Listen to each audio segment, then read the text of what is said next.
The following program is meant for adult audiences only. If you are easily offended, you are choosing to be offended by continuing to watch. If jokes upset you, whether bad or good, you might end up crying. Being a bitch in life is difficult, I imagine, but you must find a way to continue. For all the haters and lurkers, hope you enjoy the show. For the bigot army, enjoy the show. Don't be a pussy. そうだ。テレビつけてもいいぞ。冒険アニメよりによって。サイレンサー付きの拳銃だと。ワクワク。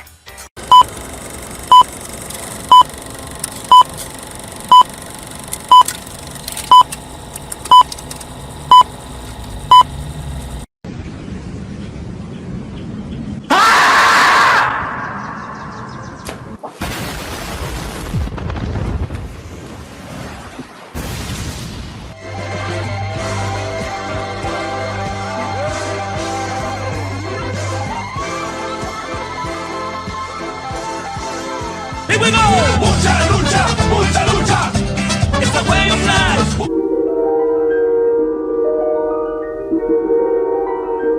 There is a fifth dimension, beyond that which is known to man. It is a dimension as vast as space and as timeless as infinity. It is the middle ground between light and shadow, between science and superstition, and it lies between the pit of man's fears and the summit of his knowledge. This is the dimension of imagination. It is an area which we call the Grifter Zone. Good moo! Oh, you found your moo! My crew is big and it keeps getting bigger. That's 'cause Jesus Christ is. Man, I want to get drunk in a hotel room with you. That might be taken Phrasing. out of context. Gay, gay, gay. Oh. Hypno.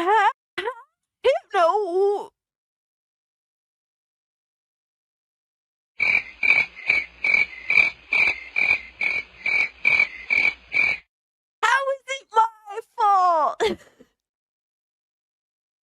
What? The bragging gifted this and I'm immediately called an anti-Semite? Come on, dog. Bruh. What are these characters? Nazi furry? Hypno, why would you do this to me? Said, welcome to Goonergate. Protect your booty hole.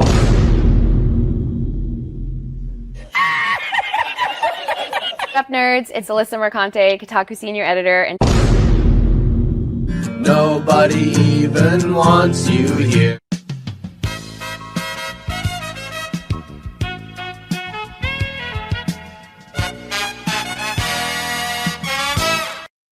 And I would take her to Chili's, maybe. You know, like, genuinely, I just want the best for her. Genuinely. Listen, if it was consensual and you didn't hate the Jews, I'd fuck the shit out of you. I would. What did he say? People are gonna clip that. You know that I don't. Clip it. I know you don't. Come on. But that's the thing. Why can't we have fun? Bruh. That's an interesting way of putting.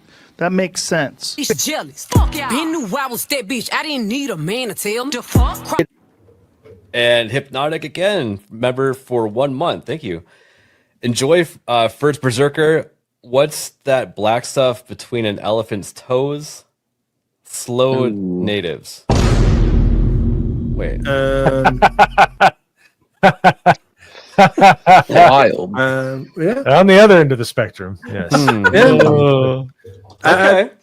I'd say that goes out of dad into dark, but sure, yeah. Definitely dark.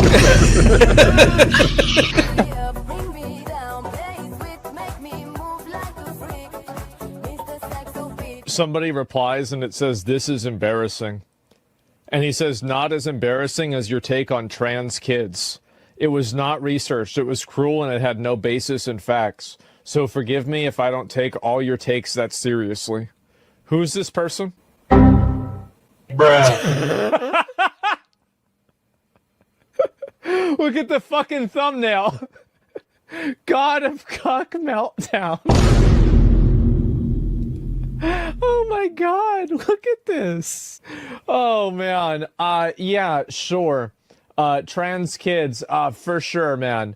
Right, but you're giving an opinion on an article with a headline that's inflammatory. So the fact that you're giving an opinion on what's on screen, Did can I I focus on the inflammatory nature of the headline? well, can I assume that everything in this article you would agree with? You shouldn't assume. It makes an ass out of yourself and me. Okay, so then down his timeline, you're gonna see a lot of ass and titties. Okay, me on my Twitter timeline, you ain't gonna see none of that. As a matter of fact, like I can show you, I can scroll down my entire news feed on Twitter. Why would you ruin my point? I'm trying. God damn. Why would you ruin it? I didn't do that. I don't know who this chick is. Why would you do that? I can't even edit it out. Ladies and gentlemen, we got him. Someone you love been canceled? Have you been the target of online harassment because of something you said or refused to be compelled to say by the mob? Did you mistakenly think you could be an individual, form your own opinions, and keep all of your friends? Titty Did your social freakers. credit score tanked because you had a conversation with, subscribe to, or follow someone who suffers from wrongthink? Have you been called a literal Nazi because you think taking care of one's physical health is important? Have you tried apologizing for your transgressions only to find out you actually poured gasoline on the they-them flames? Have you ever had a politically incorrect thought or, heaven forbid, made an off-color joke? Well, we here at the Office of the Cancelled are here for you. As a member of the club, we offer exclusive trading cards, flak jackets, lapel pins, access to bomb shelters, as well as audio tracks from based artists that are sure to pump you up for a day at the range and get some of that much-needed two-way therapy. Remember, folks, you're only canceled if you let yourself be canceled, and every one of those collectivist NPCs can go fuck themselves. Eating the dogs, they're eating the cats. Eat the cat, eat the cat. I'll wait some time because the longer we wait, like the more realistic it'll be, you know, when he comes back to life. The touch of the black man in a woke story. The God hand shining down, shining upon thee. White man as you lay down. Cis white man and couple in background. Understand the power of a black man is a God hand. Pro-black Twitter Breathe life into you. One touch is not enough from greatness. One touch from the black man. Watch me do it again. Kneel and be amazed at the touch of the black man. I bring life. I bring life. Pro-black Twitter hoes. That's right! That's right! Robocock, don't clip that, no! Bruh. Oh God, that's getting clipped. Hey, yo, what the fuck? Oh shit. I was doing so good tonight too. I'm tired of you! Drop, retard. Robocock.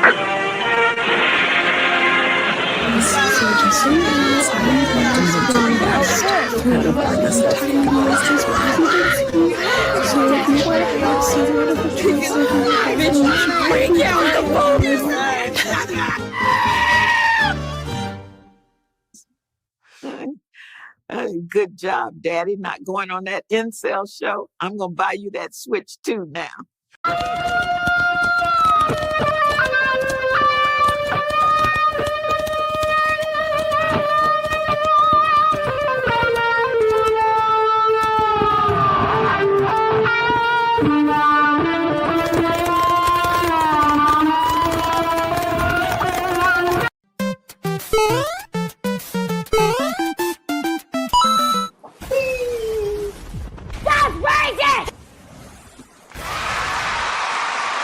All right. Ladies and gentlemen, welcome to another episode of Hypnocast. That's right, we are live, boys. We are live. We are live. We are live. We're going to dive down the rabbit hole that is known as the internet. Before we do that, you got to bring it in close. Let's go. It's Friday. Guys, it's Friday. It's Battlefield 6 release day. All right. Everybody's excited. We're going to have barely any viewers tonight because everybody's going to be playing Battlefield 6. So get in here very closely. Now's the chance.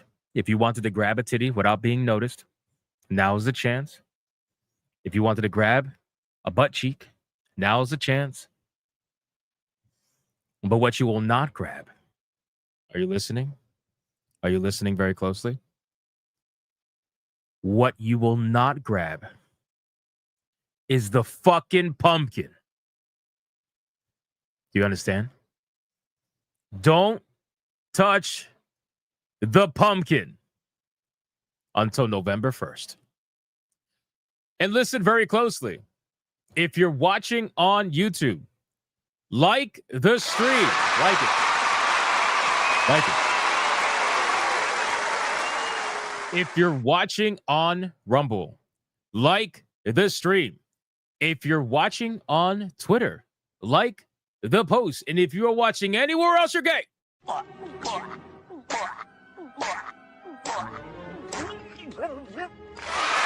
So like the stream. Seriously. Figure it out. Can I get a mic check, please? Mic check, titty check, balls check. What are we checking, man? What are we checking today? Guys, obviously I didn't stream yesterday. I got home very late yesterday. I was doing a lot of real life stuff. And needless to say, my time got away from me. That by the time I got home, there was barely enough time to prep anything. So I was like, you know what?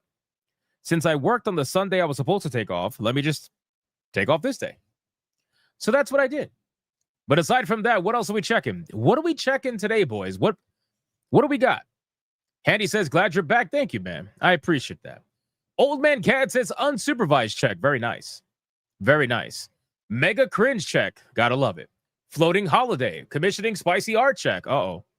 Oops, I touched a pumpkin check. No, Paul Q, you need to repent. You need to repent. Hypnotic is mad because he likes to talk about sales check. What? Doesn't make any sense. Digimon check. Let's go. China Terror check. Let's go. You're 24 hours late and gay. Fair enough. Fair enough. Fair enough. Hypno needed a day for his lockjaw check. Wow. It's Friday check. Let's go. New Blackstreet raid check. Oh man, we are being raided by New Blackstreet, boys. We are being raided by New Blackstreet, and they're never even gonna say hi in the chat. Nothing. Did they even read my super chat? Did they read my super chat that I gave them? Probably not. Good job, Daddy. Not going on that incel show. I'm gonna buy you that Switch 2 now.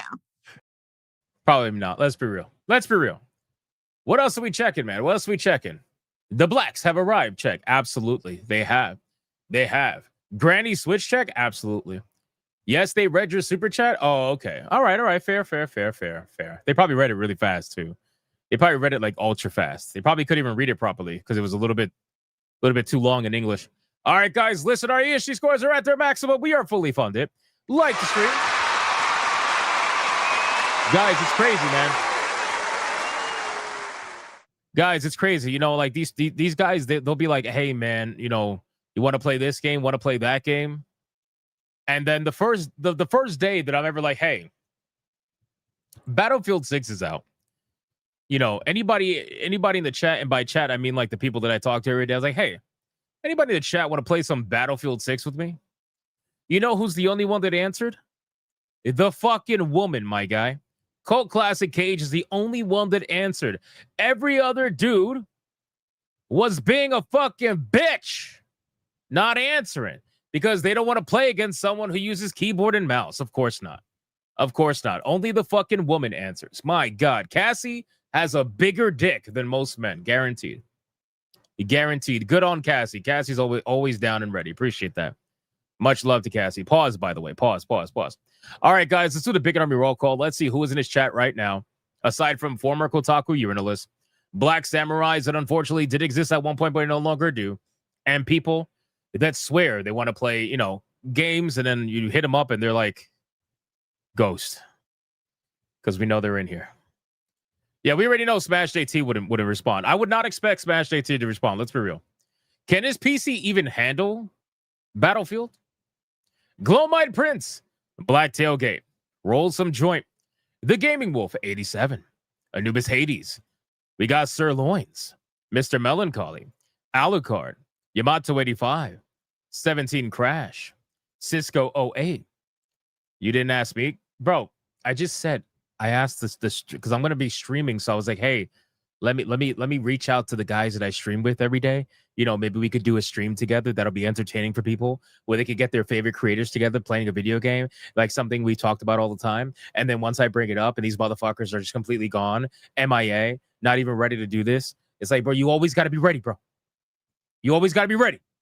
Anyway, shout out to you, 17 Crash. Old Man Cad said the same thing. Just listen back to what I said. Listen back to what I said.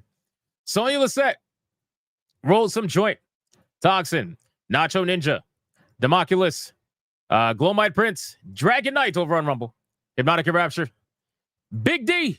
What's up, Big D? We got Hound, Riss, Cassie Safuta, laughing my ass off. Fair enough.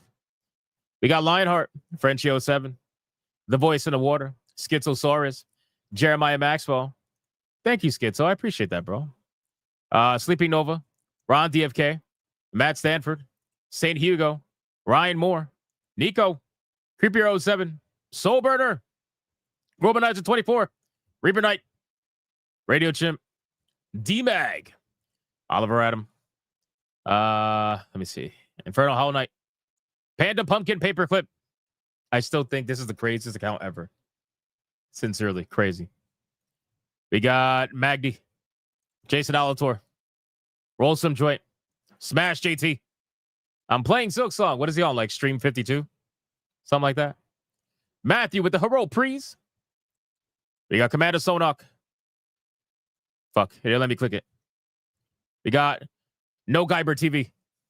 We got Paul Q. We got Kayatsi. Beautiful Zexo.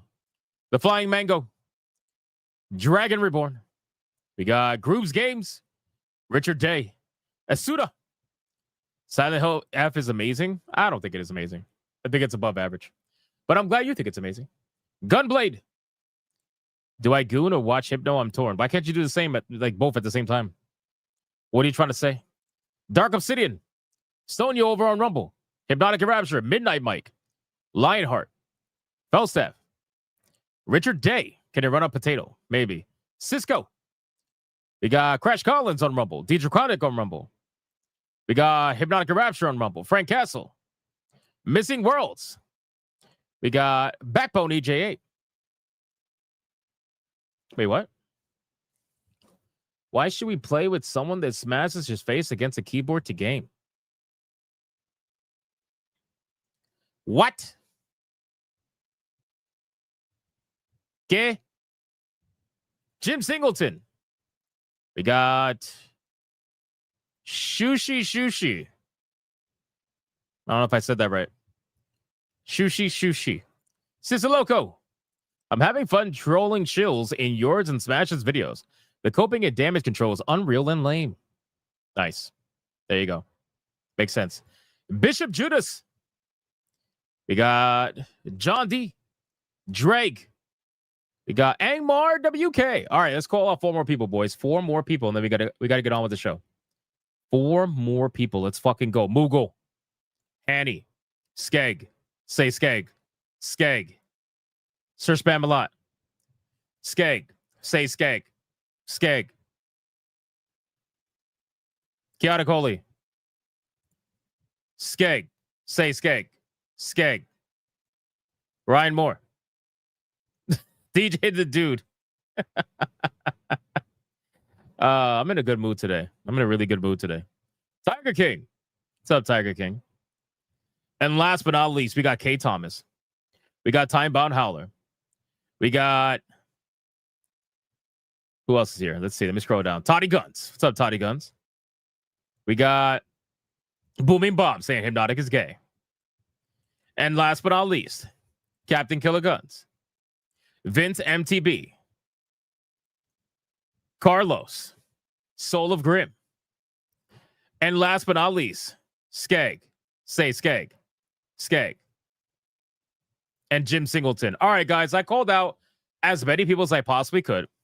Let's sacrifice your fellow Bigot Army member. Let's see who is going to get the massive final money shot today. Boys, it's Friday, man. You know, on Friday, it's the big one. On Friday, it's the big one. That's the biggest money shot of the week. It is like the stress reliever, the end of the week kind of money shot. Boys, come on. We got this. We got this. Who is it going to be? Lionheart with the ultimate combo breaker by 4. With a guitar riff, rings in. A bass solo. Drum build-up. Stun. No parry. No dodge. No counter. No reverse. 1, 2, 3, 4. Sephiroth. Booty all protected. Cast Wall. Octaslash. And Supernova. All Sonya down 9. All over Sonya. Wow, that's crazy. Unless it's Sonya, then back by 1. 1, 2, 3, 4, 5, 6, 7, 8, 9.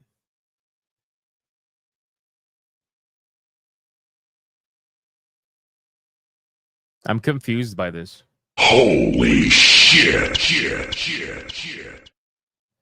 Booty hole compression. So is this a protection? Is this a booty hole compression? So you're squeezing your booty hole? Like, that doesn't necessarily deny entry. You're just making it tighter. So, like, is that really protection?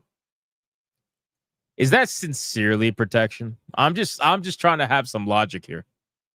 I don't think that's protected, man. Yeah, I don't think that's protected. I'm sorry, man. You tried. You tried, Hound. You tried, but it doesn't matter how much you try to squeeze that booty hole. That is not proper protection. Congratulations to Hound. You are the recipient of the money shot today.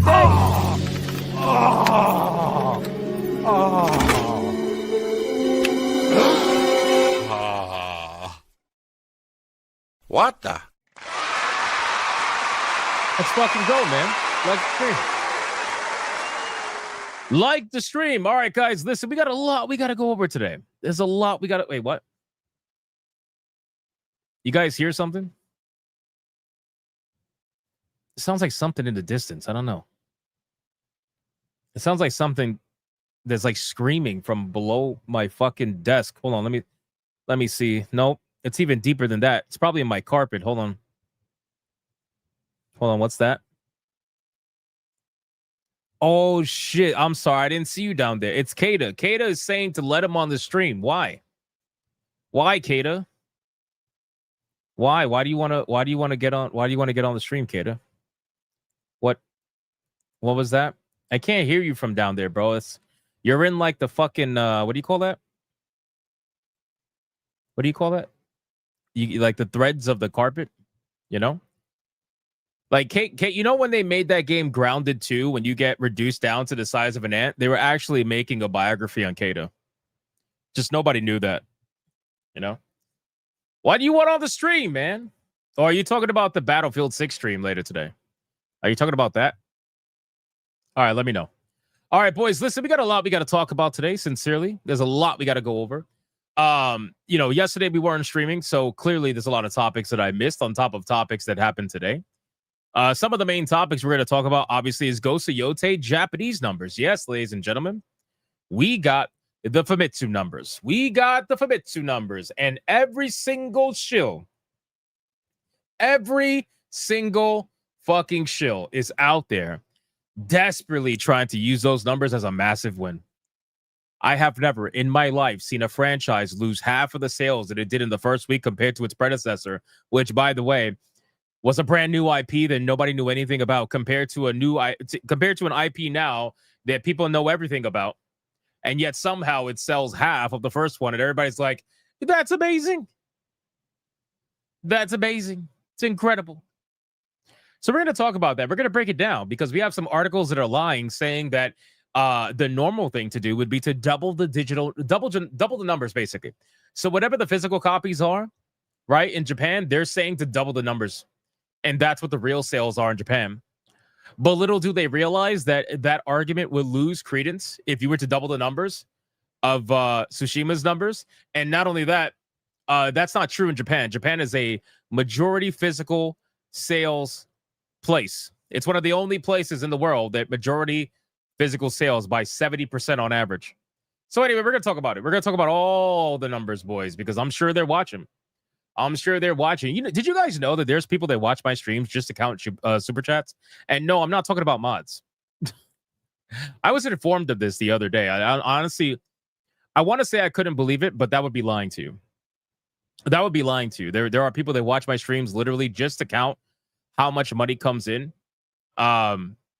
It's weird. It's very strange. Very strange. Very, very strange.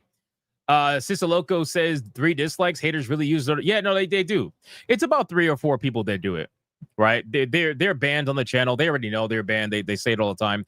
They can't get over it. But yeah, it's about 3 or 4 people. They count like every fucking super chat. It's very strange. It's very weird, man. I haven't thought about them in months, and then I got informed about it yesterday. I'm like, oh, that's still a thing? I guess so. Yeah, envy's a terrible thing. It's a terrible thing. It's like, okay, well, I guess keep counting. I really don't know what to tell you. So anyway, we're going to talk about Ghost of Yotei. We're also going to talk about Battlefield 6. Obviously, Battlefield 6 is a huge topic right now. Battlefield 6 has done some astronomical numbers, higher than even the beta, which is insane. And we're not even fully into the weekend yet. We're not even on Saturday right now. So we're going to talk about that in comparison to Call of Duty, obviously, because that's a thing. And we're going to talk about Remedy. If you guys know, Remedy is the company that put out, Alan Wake's the company that put out Control. But they're also the company that put out FBC Firebreak because they wanted to get in on that sweet, sweet live service money. But unfortunately for them, that's not exactly what happened. Okay, that's not exactly what happened. And they tried to do an update and change the game and drastically improve it, but it was a little bit too late.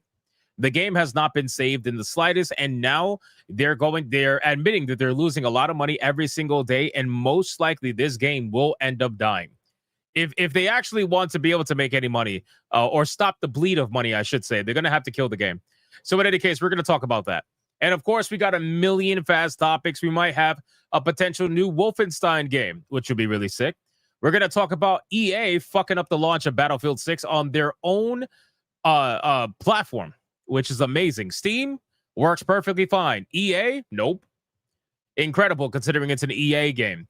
We're going to talk about a Sweet Baby studio dying again, which we all kind of saw coming. We're going to talk about the results of the Nintendo Close CU video. It's been officially revealed on what it is. We got the Halo art director leaving after 17 years. I mentioned this very fast in my last stream, but now we got way more information, and it is looking very dark. I don't know if you guys saw the post that he put on social media, but it is very ominous. Very, very ominous. So we're going to talk about that on top of other things. We got a lot we got to go over, boys. A lot we got to go over. So we're going to skip the retard of the day because, well, quite frankly, if you're in here counting my super chats, you basically are the retard of the day. So I really don't know what to tell you. So we're going to get to the number 1 segment on YouTube. This is their favorite part. The number 1 segment all around the galaxy. This segment is known none other than their pre-stream legend. Money, print money, cash, Money, well, capitalism, raise a bunch of money, more money, heaps and heaps of money, print money, cash, money, well, capitalism, raise a bunch of money, super chat, money. As salty as the sea, calling us no-code names. SJW screaming, but it's money they blame. Burning with envy, they're falling flat. They can't handle the sound of a super chat. And that's what it is, boys. It is the pre-stream legends. Oh, by the way, I was also informed if you guys donate to my channel, that you guys are essentially parasocial losers. I'm just passing off the message, okay? I'm not the one that said that. That is basically, that's what the counters like to say. So that way, because they can't speak for themselves. So, you know how it goes. All right, we got Bio2 of 19 with a 5. What did the skeleton say to the dog? Bon appetit.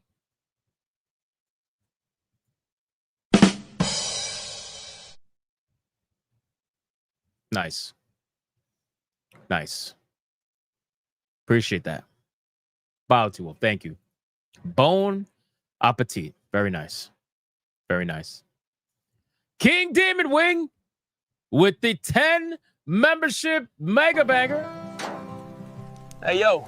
Buck, is that what I think it is? Well, golly, Chuck, it's a membership banger. That fucking clip makes me laugh. I don't know why. I think it's because of the accents, but I fucking love that clip, man. In any case, King Dimmy with the 10 membership banger, which since that's the first one of the stream, you already know what that means.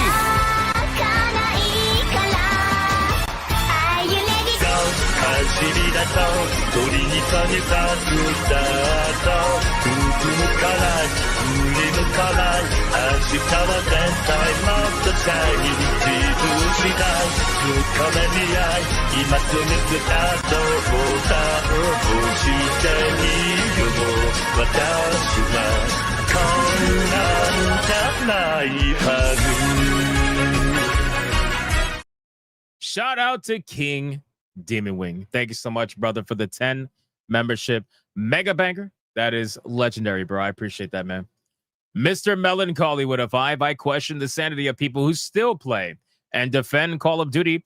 This franchise ended with Modern Warfare 3 and the original Black Ops. Well, because I got to be real with you. I don't know if it's really good marketing, perhaps, but I feel as if FOMO, like once Call of Duty became a yearly release, I feel as if FOMO is what really carried the franchise, right? So come out with a new Call of Duty every year, make the older one, the older one obsolete, and it basically encourages, people to buy the new one because they don't want to miss out playing with their friends with the new one, right? I really feel like FOMO carried this franchise, and also the lack of alternatives, at least on the console scene, because for PC, Counter-Strike is king, right? Counter-Strike has been king for God knows how long now on PC. And obviously, PC gamers will dabble in other games. That's obvious, right? We'll play Battlefield, we'll play Call of Duty, but Counter-Strike is king. We'll always have Counter-Strike. And the consoles really don't have that.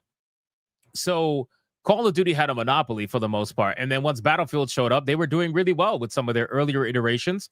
My favorite one being Bad Company 2. But unfortunately, it just wasn't enough.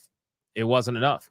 Only on modern, like Battlefield was still considered a fairly PC thing, considering the size and scope, but eventually it made its way. Anyway, the point is, like, I feel like FOMO really carried Call of Duty, in my opinion. I still think it does. Especially for the super casual player. I think FOMO carries Call of Duty big time. Let's get into this. Where we at? We got Barry Stroud with a 5.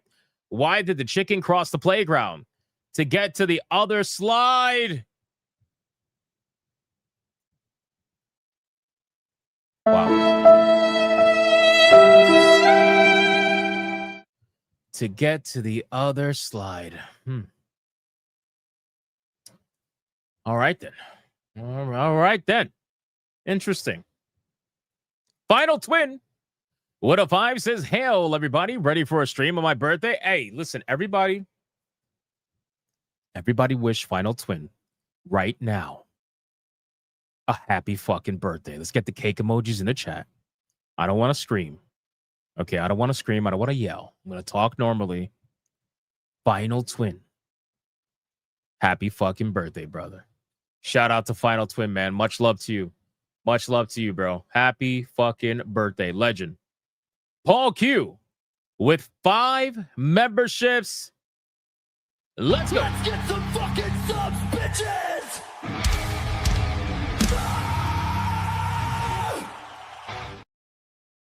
Shout out. Oh, by the way, guys, Sonia, it's Friday. I forgot. It's Friday. Sonia is counting by herself. So let's raise some hell and make sure she has not only a lot to count, and not just her, by the way, the non-moderators are also counting, but make sure if you super chat something, make it a little bit of a weird number. Make it a little bit of a weird number. Maybe like a 342 or like a 217 or something like that. Make it a weird number. Angmar WK with the 5 membership back. Let's get some fucking subs, bitches!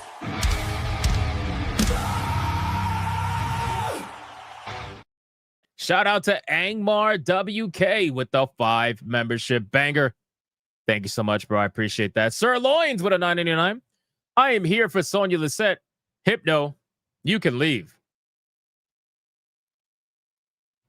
Oh, all right. Well, thanks, man. I guess.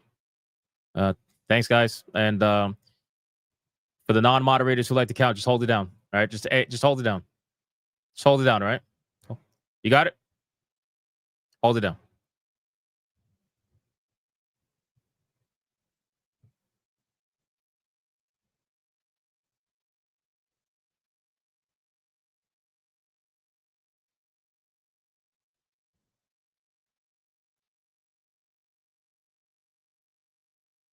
So now that Hypno's gone, does that mean I can come back?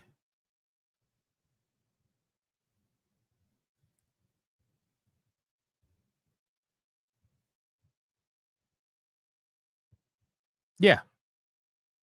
Why not? Yeah. Hi, guys. How you doing? So Hypno left because Sirloins decided to tell him he's not allowed to be here. So I guess like if you want Hypno to return, I guess a proper Red Boy would have to do. Like, by the way, Moist Critical. I heard about this guy back in the Death Realm that I came from, and Moist Critical apparently thinks as a multi-millionaire that it's okay for him to kick the ladder out from under him, and for people to stop donating to streamers because, well, that's not a good thing to do apparently. So I'm here to say, as a as the leader of the McDuggins clan, I am here to say that you may donate to me at any time. It's all good. It's all dandy, boys. It's all dandy. All right, I'm going to run this show until Hypno comes back. So here we go. We got Secret Final Boss with 1 membership. Thank you, Secret Final Boss. I appreciate that. And then we got Odin Dark. Look at Odin Dark, man. How you doing, Odin Dark? Long time no see with it, too. Rock's favorite playground activity? Landslides. That was a great joke, bro. Hypno would not laugh at that, but me, I'm laughing on the inside. What else we got? Girthy Banana with a massive 99-cent super sticker. Not only 1, but 2 bananas. Sounds like a typical Saturday for Akeda. And then we got SGM Harvey with a $9.99. Says count is haters. Fantastic. That's amazing. Unbelievable. And then we got Anubis Hades with a 5. Says got paid today. Game Send is on a cooldown. Fuck. Here's a 5 for them dumb fucks to count to get a life, wankers. Hi, Hypno. Gooner games today? Maybe. Well, I mean, like, unfortunately, Hypno is not around right now because Sirloins, kicked him out. It's kind of sad, really. He was really looking forward to hanging out with you guys, considering he took off yesterday. What a loser. Who takes off? But yeah. Unfortunately, I get only dismissed with Red Boy Hyperbangers. That's the only way to dismiss me. So if you want to dismiss McDuggins, it's gotta be a Red Boy Hyperbanger. Or you could just tell Sirloins to give a Red Boy Hyperbanger. What are the two? What are the two? We got Girthy Banana. What a 199 says Hypno, get your dog and throwing bananas at people. Fair. The dog is normal, in my opinion. The dog is normal. There's nothing wrong with the dog. Does Hypno not like his dog? Huh. Sirloins with a 189. 199 pennies. Nope. Does not work. Does not work. Does not work. Dragon Reborn with a 10. Heard of Sucker Punch new sequel? It was mentioned in Kata's live stream. It's called Booster Seat of Yotei. And one of the Backshot boys is the main antagonist. The one with the height deficiency. Sounds like an amazing game. I would definitely love to play it. God knows I love playing video games with female protagonists. It's amazing. They're fantastic. Especially when they're written by female writers that make everything about being a female. It's unbelievable. Never gets old. Never. UFO Omega with 8 months says compression is reducing the volume of something. Doesn't exclude that it can still have something in it. Just means you're squeezing whatever it is in it. Yeah, so basically like what happened earlier in the stream, essentially. Right? What happened earlier in the stream. So it was not protection then. Basically, he was trying to say he wanted to receive the money shot so he could squeeze it inside him. Yeah, that's not protection at all. That's pretty terrible. Sirloins with a 4.99. The pocket watcher can eat 199 pennies. Oh, penises. Oh, penises. Oh, got it. Makes sense. Makes sense. Well, this is a Red Boy Hyperbanger, but unfortunately it came in before I was summoned by Sirloins. So it's not really going to count, sadly. I'm sorry. Michael T, I think Hypnotic would say if he was here, this is amazing. This is legendary. Something like that, right?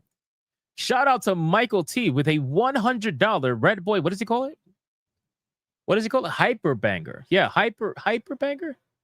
Blondes all the way. Heyo, Hypno, and fellow bigots. Well, Hypno's not here, so unfortunately, blondes all the way. Blondes all the way. Let me look here. Let me look here and see if I can find blondes. Blondes all the way. Blondes all the way. Where's that clip at? Let me see. I say over and over and over again, I hate being alive. I hate being alive. I hate. Nope, that's the wrong one. That's the wrong one. What about? Good job, Daddy. Not going on that incel show. I'm gonna buy you that Switch 2 now.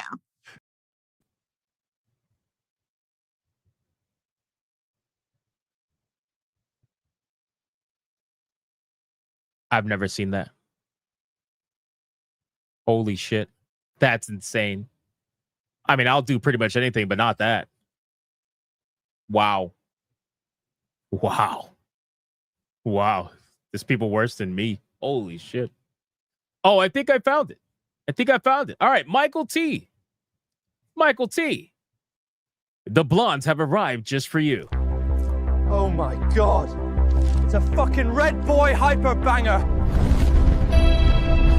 We fucking love Red Boy Hyperbangers. Thank you, Bigot Army.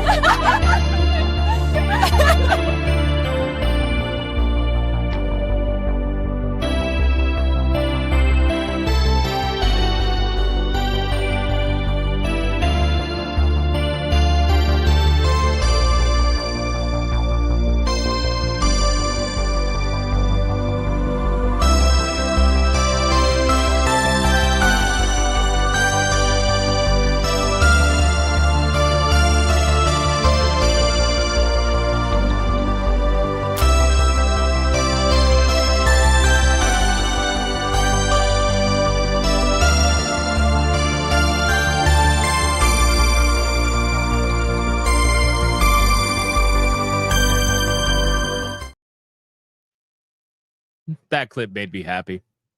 What's with the music? It's meant to make you happy. Like me. Shout out to Michael T. Thank you so much for the $100 Red Boy Hyperbanger. I appreciate that. Thank you so much. Thank you so much. I used to have a chest like those girls. And then I cut it off, unfortunately. Melodic Method with the 5 membership banger. What does he play for this fucking? What does he play for this shit? What does he play for this? Oh, this?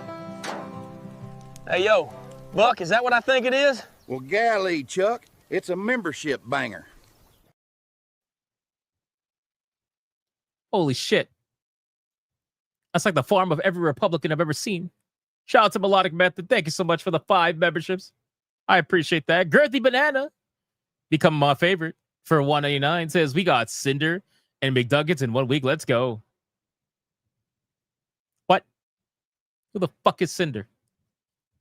Should I know them? Alice with the 15 months. Ghost and Evil. Okay. Thanks, Alice. Appreciate it. Sirloins with a $4.99. Moist Critical doesn't shower. His opinion is discarded.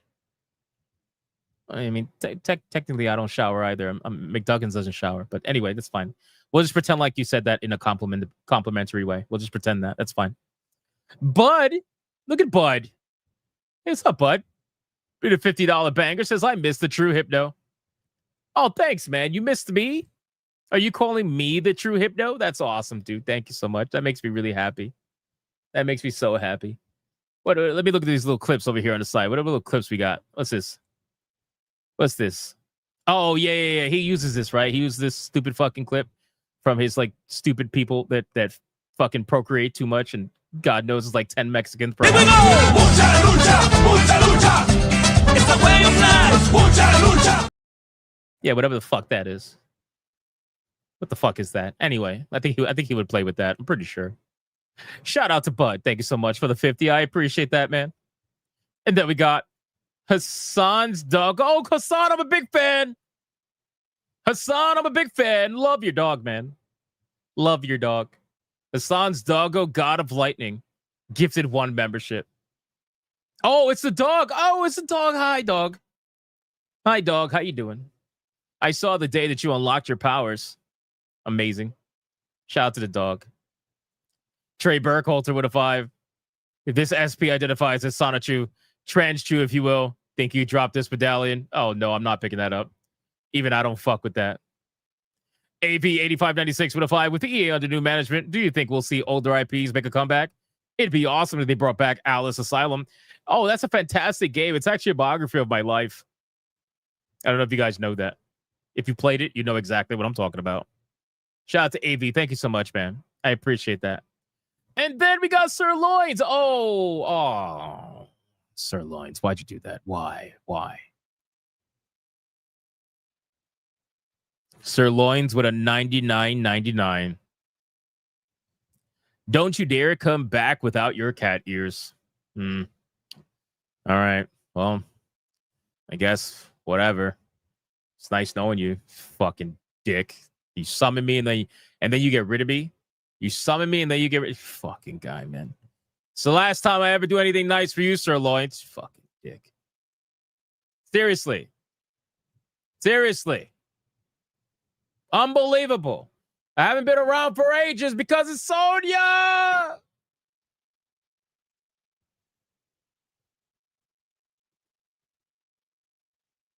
Fuck you.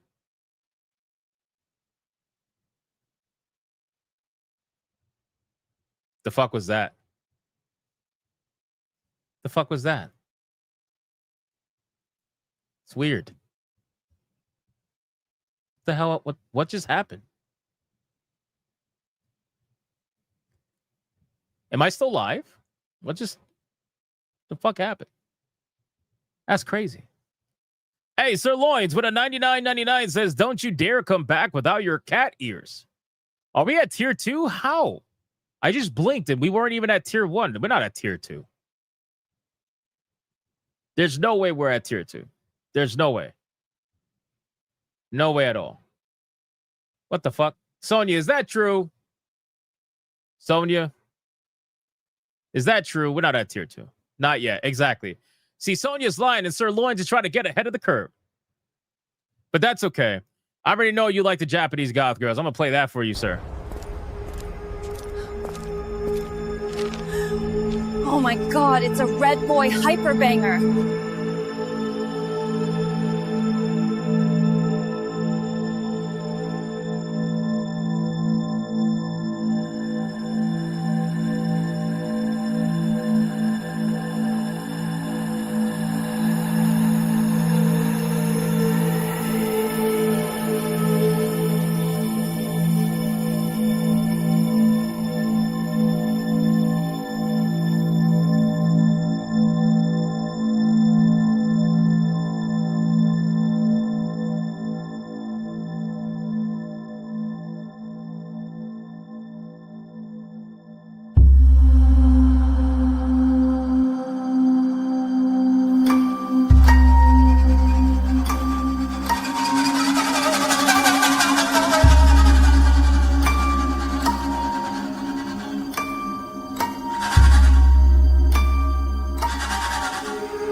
Shout out to Sirloins.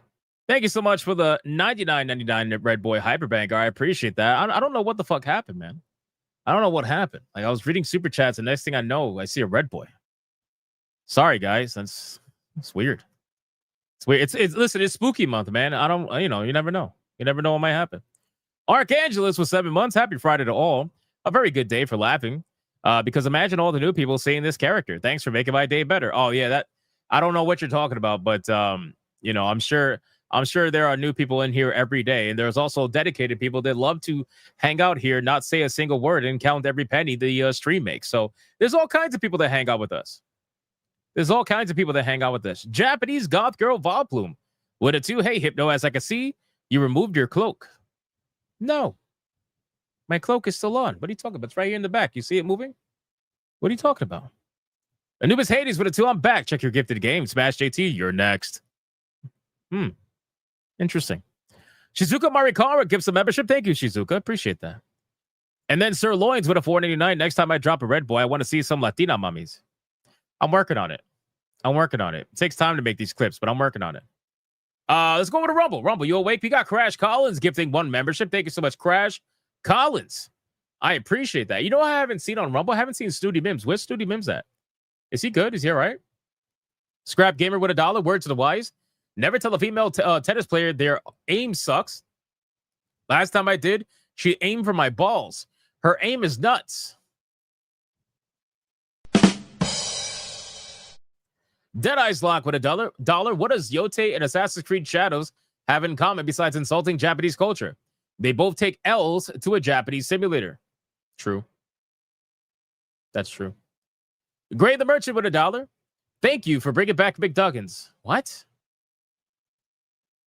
When the fuck did McDuggins come back? What are you talking about? It was in my bingo card that finally hit. I am grateful. May you all be cursed with cringe this Halloween. I'm smiling very much. Sir Loins, congrats, man. Well played. What are you talking about? McDuggins is dead. I haven't. What are you talking about? Anybody know what he's talking about? Anti-Federalist Pain with a 2 in unto opposed colors, forgotten genders, and all identities. He shall appear in the darkest of days. His pink hair shall be a light. He is our hero, our king. He is McDuggins, and he saves us. Why is everybody talking about McDuggins? Why are we talking about McDuggins? Life Eric with a 5. Is that Hypnocast song by Kyle B, the official Hypno canon? Does Hypno get blue glowing eyes when he shreds a guitar solo? No. I get blue glowing eyes when I play video games. That's when I get blue glowing eyes. All right. We are fully caught up everywhere, boys. Except we're not. Marty Tiberius O'Donnell with a 5. Ooh, baby. I love your way. Every day I want to tell you I love your way. Every day I want to be with you night and day. Yeah. Mick Dugaroo. Holy shit. I don't understand why people are talking about McDuggins all of a sudden. I have no idea. I'm sorry, chat. I don't know what's going on here. Sir Loins is being very kind right now with an evil cat ear emoji. $49.99 mega banger. So I guess that means we have officially hit tier 2 before the topics even started.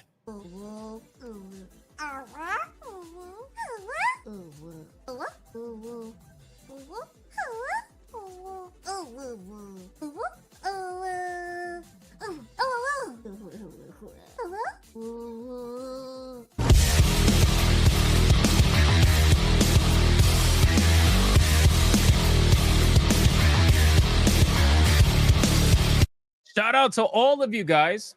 I don't know how it happened, but thank you so much, Sir Loins, for the $49.99, getting us to tier 2 before the topics even began. That's going to keep the people busy who like to count for free and not be modded when doing so. That's going to keep them very busy. Sonya, you should be very happy that you're not counting by yourself. Ever, it seems. Neither is TJ. Thank you guys so much. Tier 2 is incredible for the 158th stream in a row. Just for the people who are keeping track, by the way. Hi, guys. We're currently at 158 tier 2s in a row and 469. Hey, best number ever. 469 tier 1s in a row. Shout out to you guys, man. That's amazing. Thank you. All right, boys. We are now fully caught up, except for, oh, man, Cat, what a 2 said something. Nope.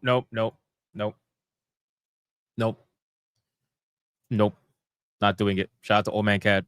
You know exactly what you said. Nope. Thank you so much, bro. All right. Let's get to the fast topics, ladies and gentlemen. Starting us off with the one and only cult classic Cage. Oh, fuck. Why did do that? So apparently Asmongold has put out a video. Cult Classic Cage quoted it. And she said, PlayStation fanboys always prove to be the dumbest, most pathetic clout chasers on this platform. One of the most dedicated haters literally got mopped the fuck up by Asmongold. So I'm very curious. It was a 3-minute and 34-second clip. I was like, let's just watch it. Hopefully it's funny. We can get some laughs before we get into the topics for the day. So let's see what Asmongold has to say about supposed PlayStation fanboys. Let's see what's going on here. Let's raise the volume. Let's go. Now, you can make a decision based off of anything else, but the game is good. So you have one person. Now, people like you conscripted the game into the culture war. I did not conscript the game into the culture war. The people working at the company did whenever they said that they were Antifa, and they had employees at the company actively cheering and joking about the death of Charlie Kirk on the day that it happened. So, no, I don't think that I conscripted the game. I'm not going to lie. It's a real base response. I like how the people who are tired of the culture war are the ones who don't want to admit that they're the ones who started the culture war. Right? So like the angry response that they claim that we are constantly doing all the time, that doesn't just happen for no reason. Right? You don't just go out there and get angry at something for no reason. Right? If there is an angry response, especially on a mass scale, it is because it is responding to something that is happening, right? And clearly what is happening all the way since the beginning was let's just talk about Gamergate 2, for example. Gamergate 1 was about ethics and journalism, right? Gamergate 2, totally different. But for Gamergate 2, what ended up happening was that a company had some employees that were angry that there was a gamer that wanted to keep track with his own little Steam page. He wants to keep track of what a certain company was involved in. There's nothing wrong with that, right? There's nothing wrong with wanting to keep track with who works on what game. I mean, we talk about it all the time. So they didn't like that. And Chris Kindred decided at Sweet Baby Inc. to want to try to take down not only the Steam page, right? He tried to get it reported and taken down, failed, by the way. Steam told him it doesn't break TOS. But then he also, after failing at that, tried to get Kabrutus banned from Steam, which also failed, by the way. So then, once it came out that Kabrutus was being targeted by Sweet Baby Inc. or employees at Sweet Baby Inc., there was a massive backlash that happened with that. There was a massive response. Everything gamers do is always massive. There's never anything that's like light amount of reaction. It's always either super positive, super negative. If gamers are in the middle with you, then they really don't give a fuck about your game. You're considered whatever. So there was a massive backlash over that. And then, of course, like clockwork, the mainstream gaming journalism who thought they had all the power decided to run hit pieces and articles, basically leaving out information, lying by omission, which resulted in an even bigger backlash, an even bigger response. And then the rest is history. All the situations that happened after that has happened, and that's where we're at. So this situation, when you have somebody, people like whoever this person is, who they constantly say, oh, you guys created the culture war. You guys did it. No, we did not. You did. When you wanted to use gaming as a means for social change, when you are the ones who are teaching about Marxism in gaming at your GDC conference, when you are the ones who are deciding to bring politics that are not even interwoven into the story at all in any good way whatsoever, you decided to just say, well, it's politics for the sake of politics, and you should like it because it's the right politics. No. If you're going to bring politics into the game, make it make sense within the world story. Otherwise, people are going to sniff it out real quick and call it out for the bullshit that it is. You are the ones that did that. And people just decided to respond to it. And with the rise of social media, especially after the lockdowns, what happened with the lockdowns and COVID is that everybody got a microphone, right? Everybody got a microphone. Literally everybody. Everybody got a microphone. People started podcasting. People started streaming. People started working from home. And the voices that used to be suppressed, especially after Twitter got bought out, became louder and louder and louder. Or some voices that were never even heard are now being heard. So all of this combined has created this world where people are monitoring things. Yes, people are looking at things, of course. People are paying attention more than ever. That's not a bad thing. It's not a bad thing for people to pay attention now more than ever. I understand that the industry relies on the mindless consumer. I totally get that. The industry relies on the consumer being mindless. But, I mean, the truth is that's just not the case anymore. And to be fair, most people are still pretty mindless, but the number is drastically less now. More and more people are waking up than ever. Hypno is speaking facts. I know he won't reply in chat while recording his vids. I'm not recording a video. This is a fast topic. I'm just pretty passionate about it. I think that they, and to be honest, they enlisted themselves, but also people bring it up too. I think it's a little bit of both. It's because it's certainly not because of me, though. I'll tell you that. It's because people like you that we have to bear these retarded conversations. Stop acting like. No, it's not. It's not because of people like Asmongold that you have to bear these retarded conversations. It's because of the people who are making these games and people like you that lie about these people to protect them and to protect yourself because you want to maintain access or try to get access if you don't have it. These conversations that are happening is because you guys are the ones that want to put this shit into video games, and then you expect people to not be able to say anything about it. You would love to live in a world where you could just do whatever you want, say whatever you want, and nobody can say anything about it. But you are also allowed to criticize people and say whatever you want about people. How many times do you call someone a Nazi or a bigot or a racist in your day, every day? Every day, I guarantee you, if I were to look at your profile pages and see how many times you use the words racist, Nazi, bigot, transphobe, homophobe, whatever, I guarantee you it's multiple times a day. And meanwhile, you're going to complain about other people having conversations about video games.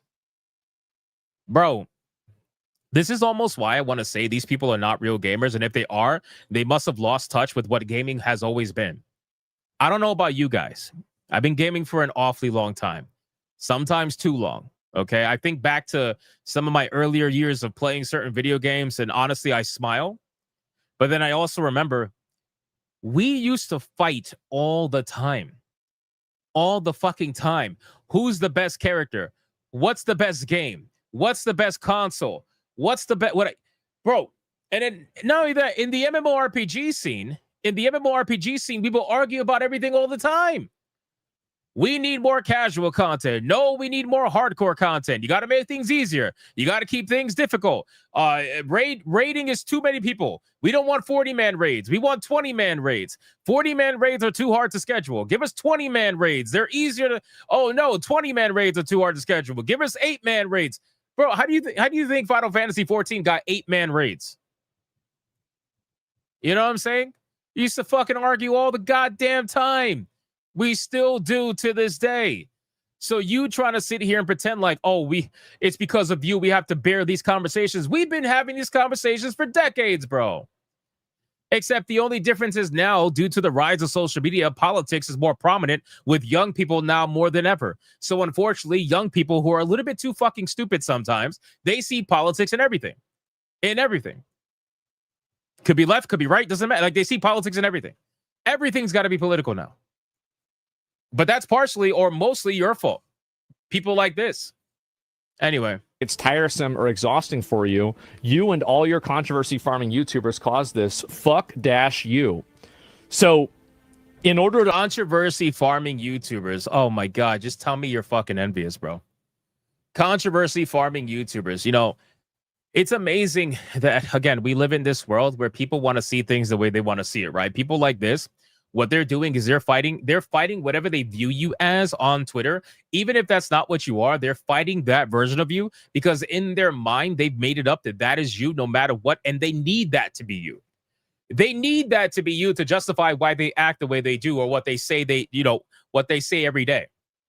When they use words like racist, bigot, misogynist, transphobe, they need you to be what they think you are in their mind because that way it justifies every word they use. This is how it goes every single day on social media. So they don't actually want to have a conversation with you. At the end of the day, you are what you are because I believe you to be that. So that is what it is. That's how it goes. That's how it goes. And it's a fucking shame. So you're going to call it controversy farming, which proves that, again, you don't watch Asmongold's content because I've seen him praise games before. I seen him make an hour-long stream about fucking Expedition 33, not shutting the fuck up about it.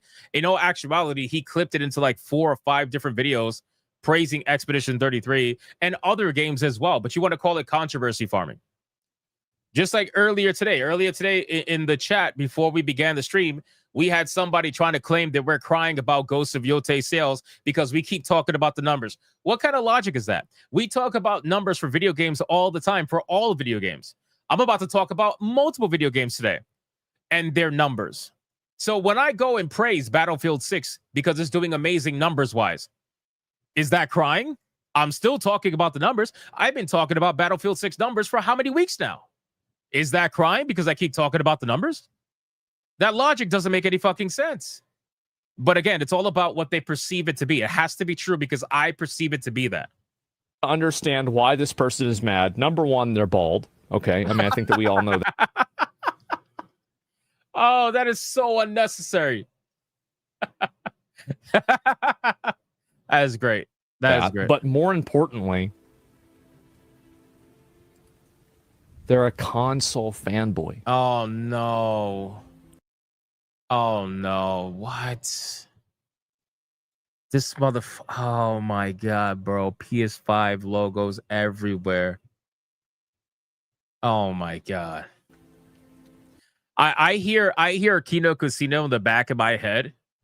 I hear him. He's like, he's bald. He's losing hair. He doesn't have it anymore. He's bald. His testosterone is low. You're bald.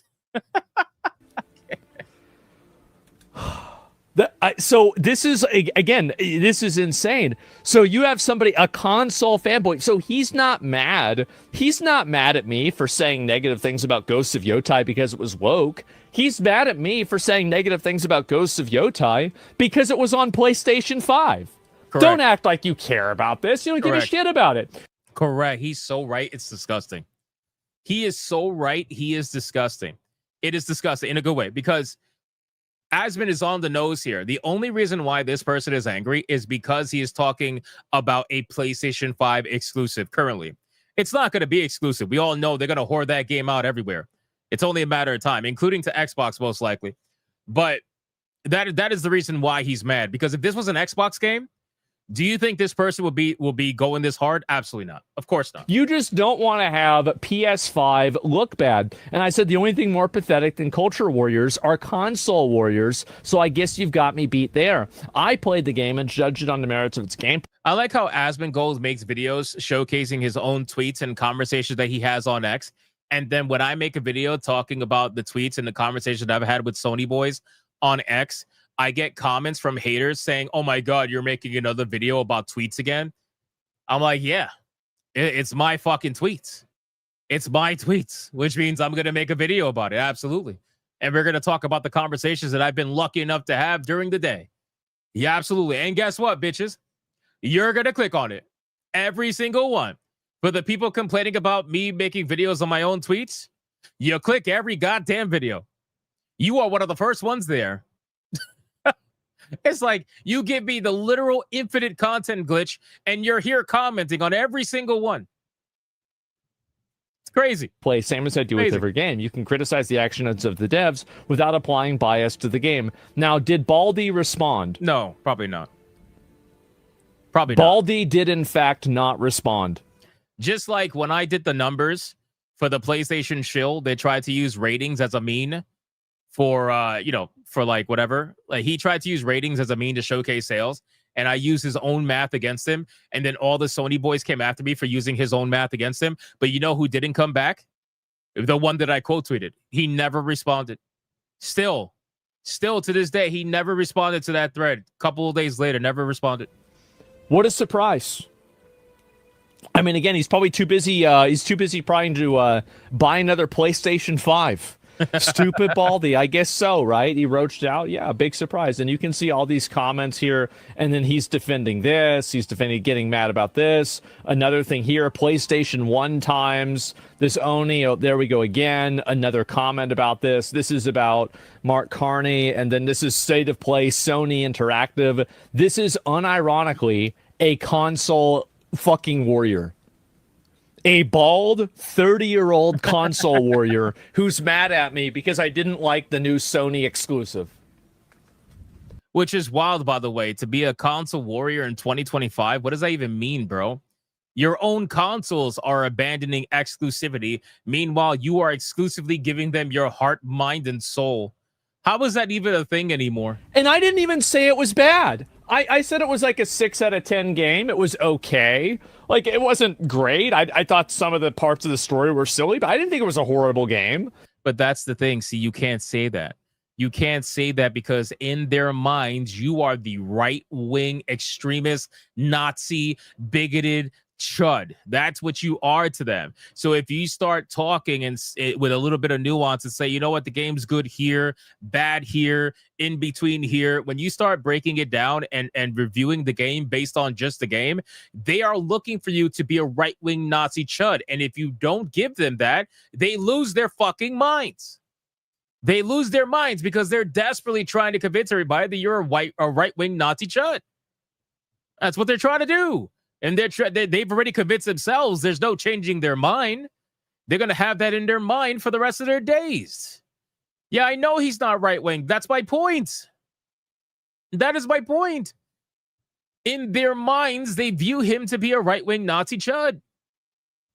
So they constantly look for that. They constantly look around and say, okay, well, I need you to say something that is Nazi right-wing chud. Please, please, please, please. Please. And then when you just say, you know, the game's good here, bad here, good here, bad here, they don't want that because they don't want to talk about the game. And it's so funny because they keep saying, well, nobody wants to talk about the game. Everybody wants to talk about politics. You don't want to talk about the game either. You just want your politics to be validated. That's what you want. You want your hatred for someone to be validated, and you want your own personal politics to be validated. That's what you're looking for. I'll probably play through it whenever it comes out on PC in a couple of years, but I'm not going to play it on a console. What do you think I am, a caveman? Of course not. I laugh because I said before the whole drama happened, I said I'm not going to fucking buy Yotei on console. Like, I'm not going to buy it on PS5. If I'm going to buy it, I'm going to buy it on PC, when it comes out on PC. That's when I'll review it. I don't care if it's a year later. I'm not in a rush to go play fucking Ghost of Yotei. And then the whole drama happened, and I'm like, well, I'm just never going to play. I'm okay with that.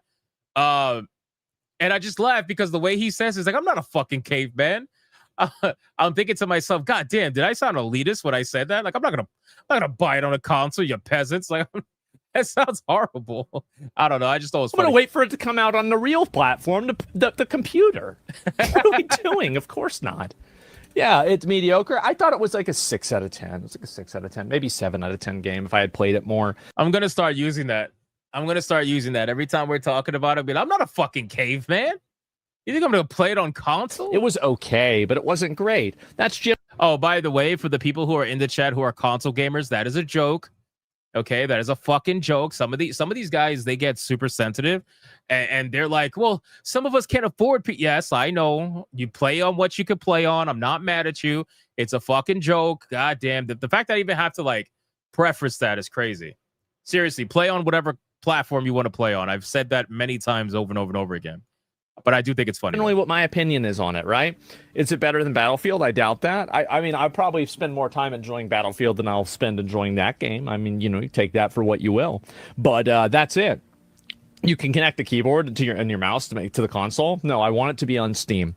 I don't want it to be on PlayStation 5. I want it to be on Steam, and I want to play it on my computer.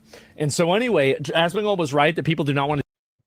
Actually, there's a comment that was just put in the chat that I find very interesting that I want to cover in this portion. So where is it at? Bird Dad says consoles are good because they get you in cheap. The problem is, like, that's kind of slowly going away. You know what I'm saying? Little by little, that is slowly going away because when you start adding everything up, it really isn't that cheap. You know what I'm saying? Like, when you, okay, so let's say you got a $700 console, because that's what they cost now. You know what I'm like, $700 console, and then you got to pay to play online, right? So you're probably not going to pick the cheapest service, right? So anyway, let's say you add $20, $30 a month, whatever. So even if you do like Xbox level ultimate tier, $20, $30, you're looking at $300 something a year, by the way, to play online and get other benefits. Not only that, if you want another controller, that's going to cost money. The games brand new retail are very expensive. The sales that they have on PlayStation, some of them are good, but for the most part, they're nowhere near as good as PC. You know what I'm saying? Like after a while, it starts to fucking add up. You know, it starts to add up, and that's where it becomes like, I don't know. I could get like a mid-tier PC, not have to pay for online services. You know what I mean? Not have to pay, maximum price for video games half the time. That's the problem. So, but PlayStation does have one thing I will say though, again, to be fair, is that PlayStation and Xbox, they do have sales, right? Unlike somebody, I'm looking at you, Nintendo. PlayStation and Xbox, they have sales. They have sales. So it is beneficial. It's better that way. So you could wait, but their sales do not compare to PC. So you will have a higher point of entry for PC. Let's say you want a mid-range PC, $1,500 to $2,000. The truth is that after a couple of years, it kind of pays itself because you don't have to pay to play online. You know what I mean? You don't have to pay to play online. So the couple of $100 you're paying to these companies, you could just save that money. And that's if online play is important to you, which I think 95% of the players it's important to. Maybe there'll be 5% of players that they don't care about online play and they'll just play offline, and that's fine, that's fair. But otherwise, most people are going to want to play online, and the PC is going to pay for itself 10 times over. Plus, you have all the other access to everything else, right? You have access to literally everything else. And if you want to stream, you can stream from your PC, which makes it a lot easier. Obviously, you can stream from the PlayStation, but it's going to be trash. So there's pros and cons to everything. But yes, the entry is lower for consoles, but that is slowly but surely eroding away. So anyway, that's it for this particular topic. That was pretty funny from Asmongold, and I can't believe he absolutely decimated. What's that guy's name? Nicola. Yeah, I'm sure he's not going to say that. I'm sure he's going to probably make a bunch of tweets and complain about Asmongold again being a right-wing chud. But that's kind of how it goes. All right. He's bald. Yeah, I know. Listen, it happens to the best of us, man. Happens to the best of us. Most men experience baldness at some point. And then you die, and you're definitely going to be bald, so it's fine. All right, let's get into this, boys. Fast topics. I'm sorry, man. Before we do that, we had gifted games that I forgot to go over. God damn it. I'm terrible with this. Guys, just an FYI, after this stream, I'm going to be playing Battlefield 6 on Griffcast. Well, it's not technically Griffcast because I'm not technically reviewing the game. I'm just playing the game. And anyway, really quick, let's go over this. We have Anubis Hades. Anubis Hades gifted Defeated Girl. Tentacle Girl, Defeated Girl is a jigs. Tentacle Girl. Is this Blue Octopussy? Oh, shit. Yamato says that Hypno abandoned Hinako. Chat, did I abandon Hinako and Silent Hill F? Did I abandon the game? You can answer him in the chat. Aliens are going to get her. Protect her booty hole from them nasty tentacles. So dirty. Bro, this is a Demon Slayer ripoff. What the fuck is this? Hentai parody Tentacle Slayer. What is this? The same outfit? The same logo? Bro, what is this, man? Chop them legs, arms, and winkies without tentacles are chopped in before they get to her booty hole. Deeper Creeper. Oh my God, bro. Deeper Creeper is crazy. Sus, not sus. You'll have to investigate to find out what it is. Don't be fooled by the name of the game. Yeah, no. Yeah, I'm sure. Panty puzzles. The puzzle how to remove panties. Accepted. Find out? Question mark. Hentai puzzles. Attack on tight panties. Wow. This is Anubis needs help, boys. Anubis needs help like immediately. Somebody help Anubis. ASAP, please, for the love of God. Okay, let's get it. Thank you, Anubis. I appreciate it. Let's get to the fast topics, boys. Fast topics number 1. So I found this story to be very interesting.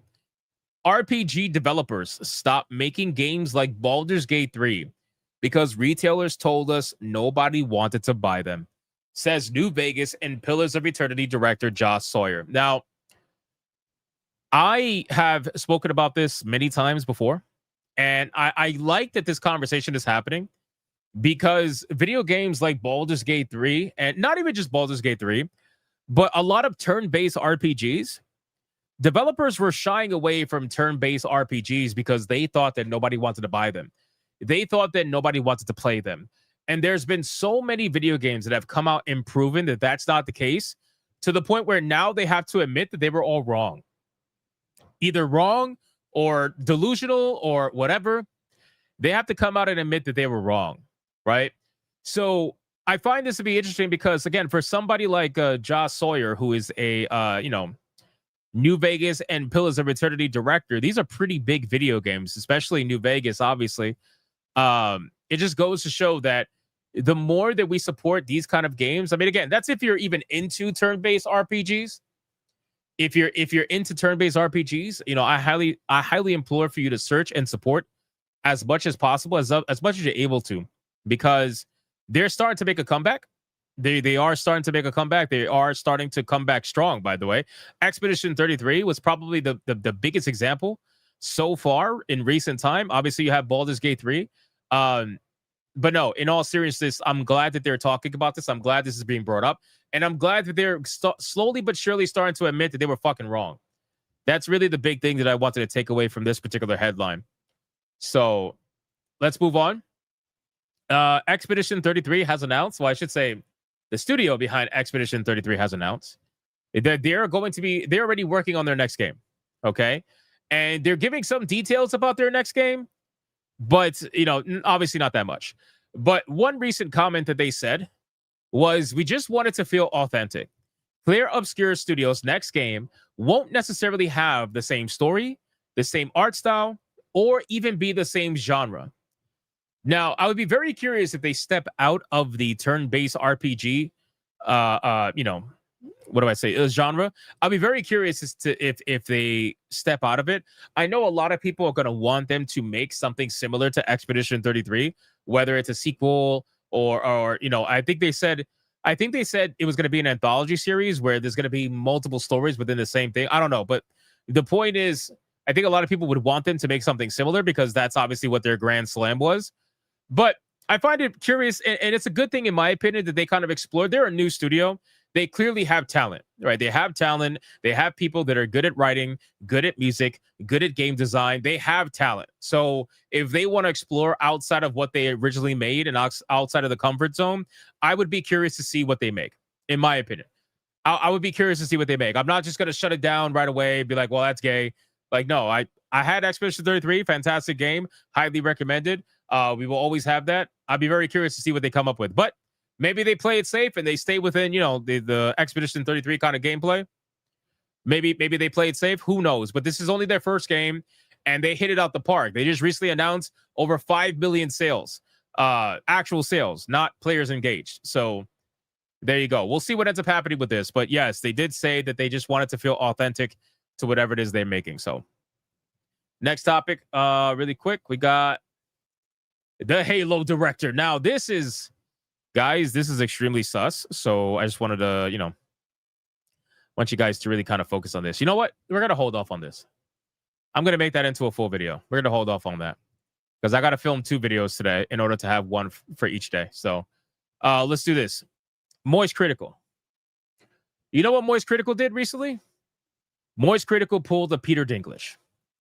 What do I mean by that? Peter Dinklage is infamous for kicking the stool out from under him, okay? Peter Dinklage literally kicked the fucking stool out from under him.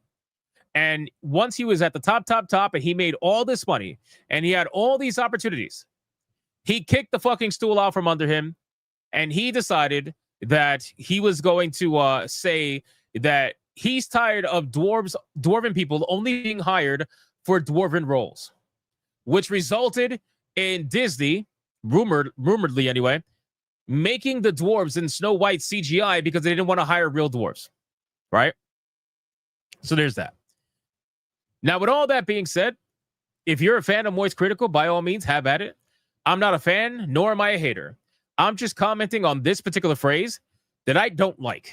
Okay, what I don't like is when somebody kicks out the ladder from under them. I don't like it, and I view this as them doing that. Right. The only reason why I even know that this is even a thing is because I was watching Jeremy on D-Day Cobra. Shout out to Jeremy. And I know he mentioned this while I was in the stream. And I thought about it. I'm like, why would he do that? Right.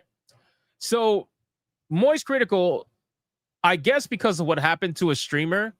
I'm not exactly sure the reason, but we'll get into that because that's one of the topics.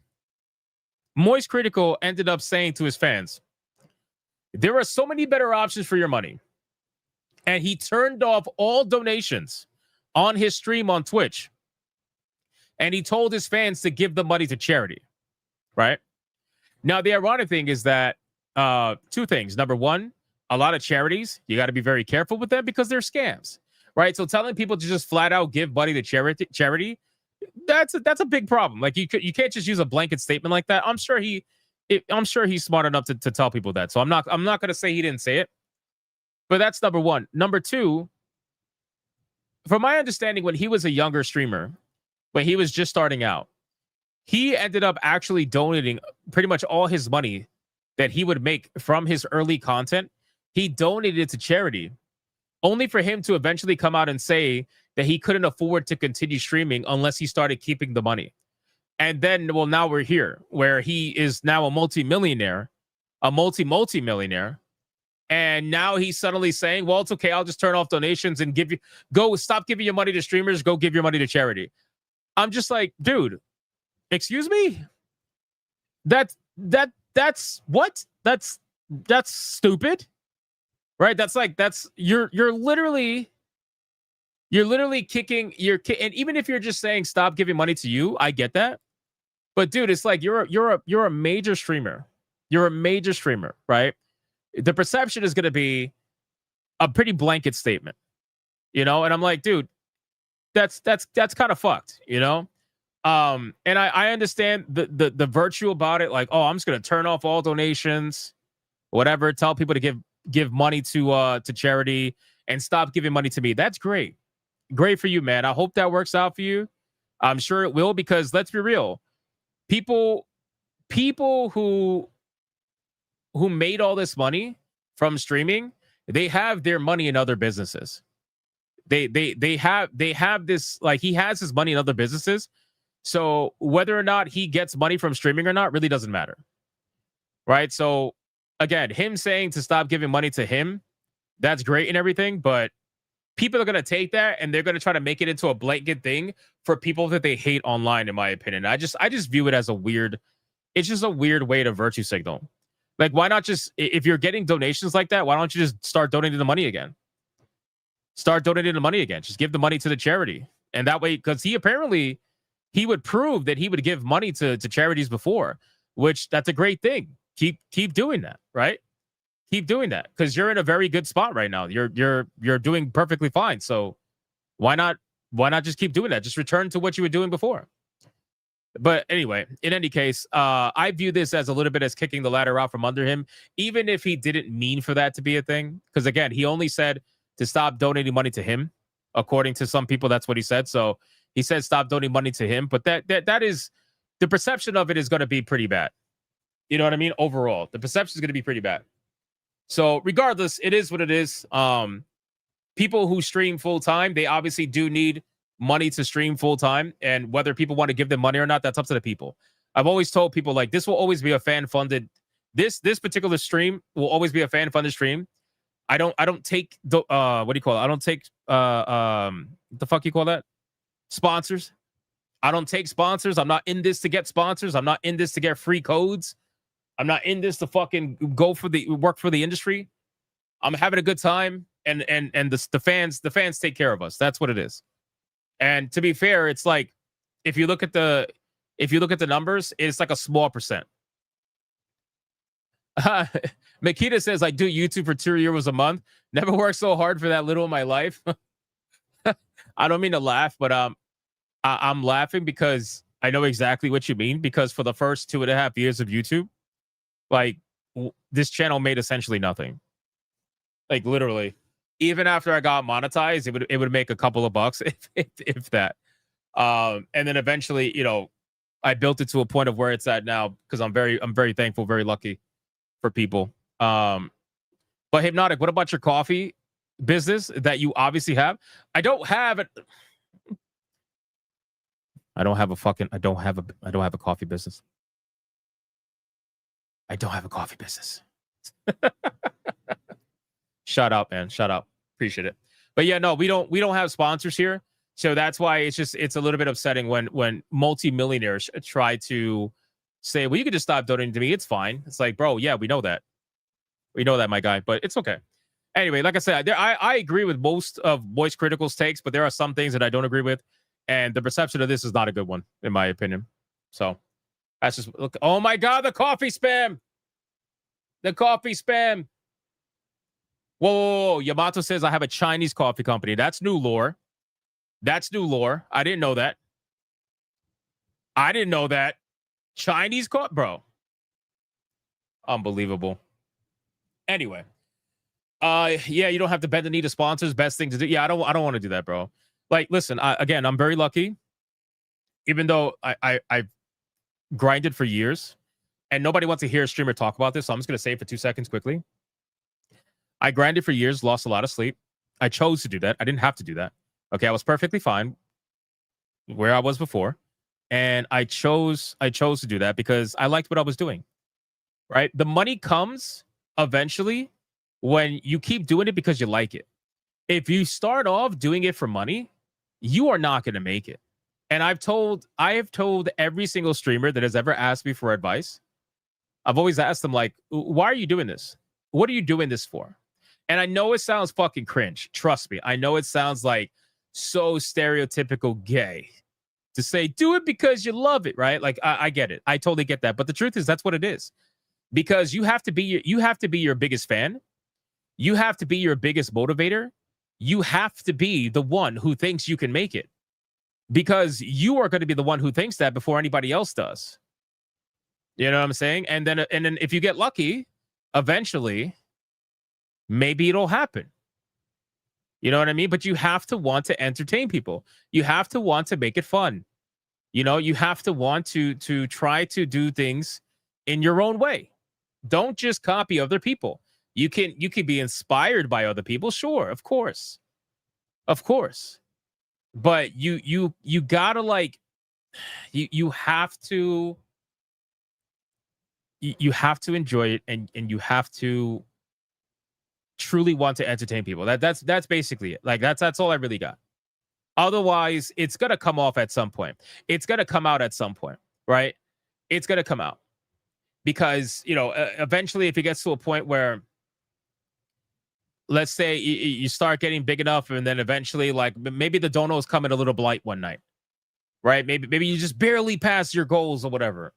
I've seen some streamers where they will have they'll have a goal up on their screen, and then when they hit the goal, they don't even celebrate their chat. They don't even nothing happens. You know what happens? They raise the goal live for everyone to see. So it'll start off at, like, I don't know, 100 members. And let's say the chat hits 100 members. And you're like, oh, we hit 100 members. Awesome. Boom, 150. I'm like, huh? The fuck? Bro, come on. Don't do that. Don't do that, man. Have some fun. Make fun of yourself. You know what I mean?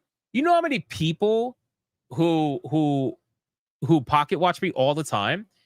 You know how many people who pocket watch me all the time? They'll be like, oh, he does stupid things for money. Bro, you have to laugh at yourself, bro. You really think I fucking care that my avatar wears cat girl ears? You think I care? You think I care that I wore cat girl ears? Bro, are you fucking kidding me, man? You're just having fun. You're just laughing. You're just happy. Like, what's the big fucking deal? You know who I know gets a lot of hate in the same exact way that I do? Because people are like, oh, look at what he does for money. What's his Alex? Oh no, it's Alex. People shit on him. They're like, oh, you put on a banana suit for your donators when you hit a goal, and that's hilarious. I'm mad I didn't think about it. I'll put my avatar in a bunny suit right now if it wasn't stealing from him. You know what I mean? So it's like, bro, you just gotta have fun. Just have fun because these people are perpetually miserable. All right, the pocket watchers are miserable. There are streamers out there that are miserable because you know what they're doing? Instead of sitting there having fun, talking about topics, or just like entertaining people, they're too busy looking at their bar and waiting for it to hit the first goal or the second goal or whatever. It's like, bro, have faith in your chat. Have faith in your chat. I know it's hard. I see the thing is people look at where you're at now and they don't realize where you were. You know, like they see where I'm at now. They're like, oh, well, easy for you to say. You got 469 tier 1s in a row. Yeah, but were you there before any of that? Were you there while I was building up a stream? Were you there when I was building a channel? Were you there when I told myself, you know what, 4 hours of sleep isn't bad. Who really needs 6? Were you there? No. Were you there when sometimes I just skip sleep altogether for a day? No, of course not. And nobody wants to hear that shit. But that's my point. Like, you weren't there for that. You know? So, again, be your biggest fan. Be your biggest fan. Have fun. Get to know the people you're talking to. Don't be parasocial about it. Just you don't have to be parasocial in order to be able to know, like, oh, okay, Radio Chimp hangs out with us every fucking night. Yamato85 makes entire lore about Hypnocast every single goddamn day. Sephiroth makes fucking Sonya Lisette Goon all the time. Like, you don't have to be parasocial to know those things if you pay attention to your chat and see who's hanging out with you every day. And if anything, it's easier to do that when you are smaller than when you are bigger. Right? When you are a bigger streamer, it's a lot harder to do that because then you have hundreds upon hundreds upon hundreds of people watching you at any given time. Sometimes we have 1,000+ people watching at any given time. But when you're a smaller streamer, you have 20 people watching, 10 people watching, 30 people watching. It should be easy to start understanding who's in your chat and who's not. You know? Anyway, enough of that shit. See, this is what happened when I'm in a good mood. I start giving out information like this for free. I'm gonna start charging like Kata does. I'm gonna start. Wait. Deadeye's Lock says Hypno's Pub is Hypno's version of an all-you-can-eat buffet. What? Hypno's Pub? We have a pub now? We have a pub? When the fuck did we get a pub? Jesus. Anyway, enough of this shit. Let's see. Felstep says, this is why I come here. You talk to your chat. Yeah, I try to. And look, I'm honest with people. I'm as honest as I can possibly be with people. And to tell you, like, it's not easy, bro. It's not easy being able to read chat as the chat's flying down. Like, I'm not trying to toot my own horn. My chat flies a lot of the time, especially when there's a topic going on.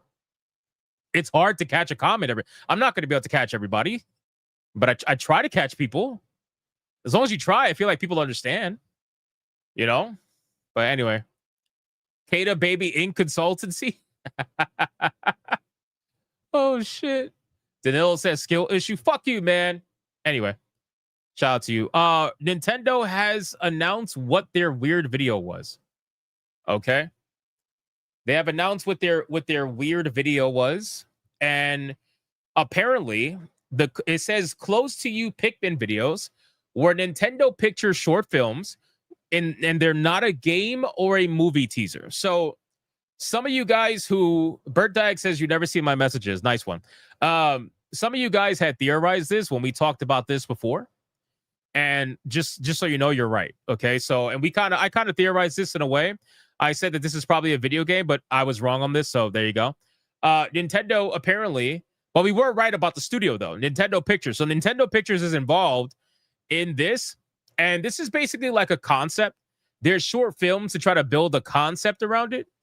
So that's what these are, right? That's what these are. So for all you guys who were wondering what the fuck these weird clips were, they're basically short films that are meant to showcase the capabilities of Nintendo Pictures. This is them flexing their dick for everybody and showing that, hey, we could become the next Pixar.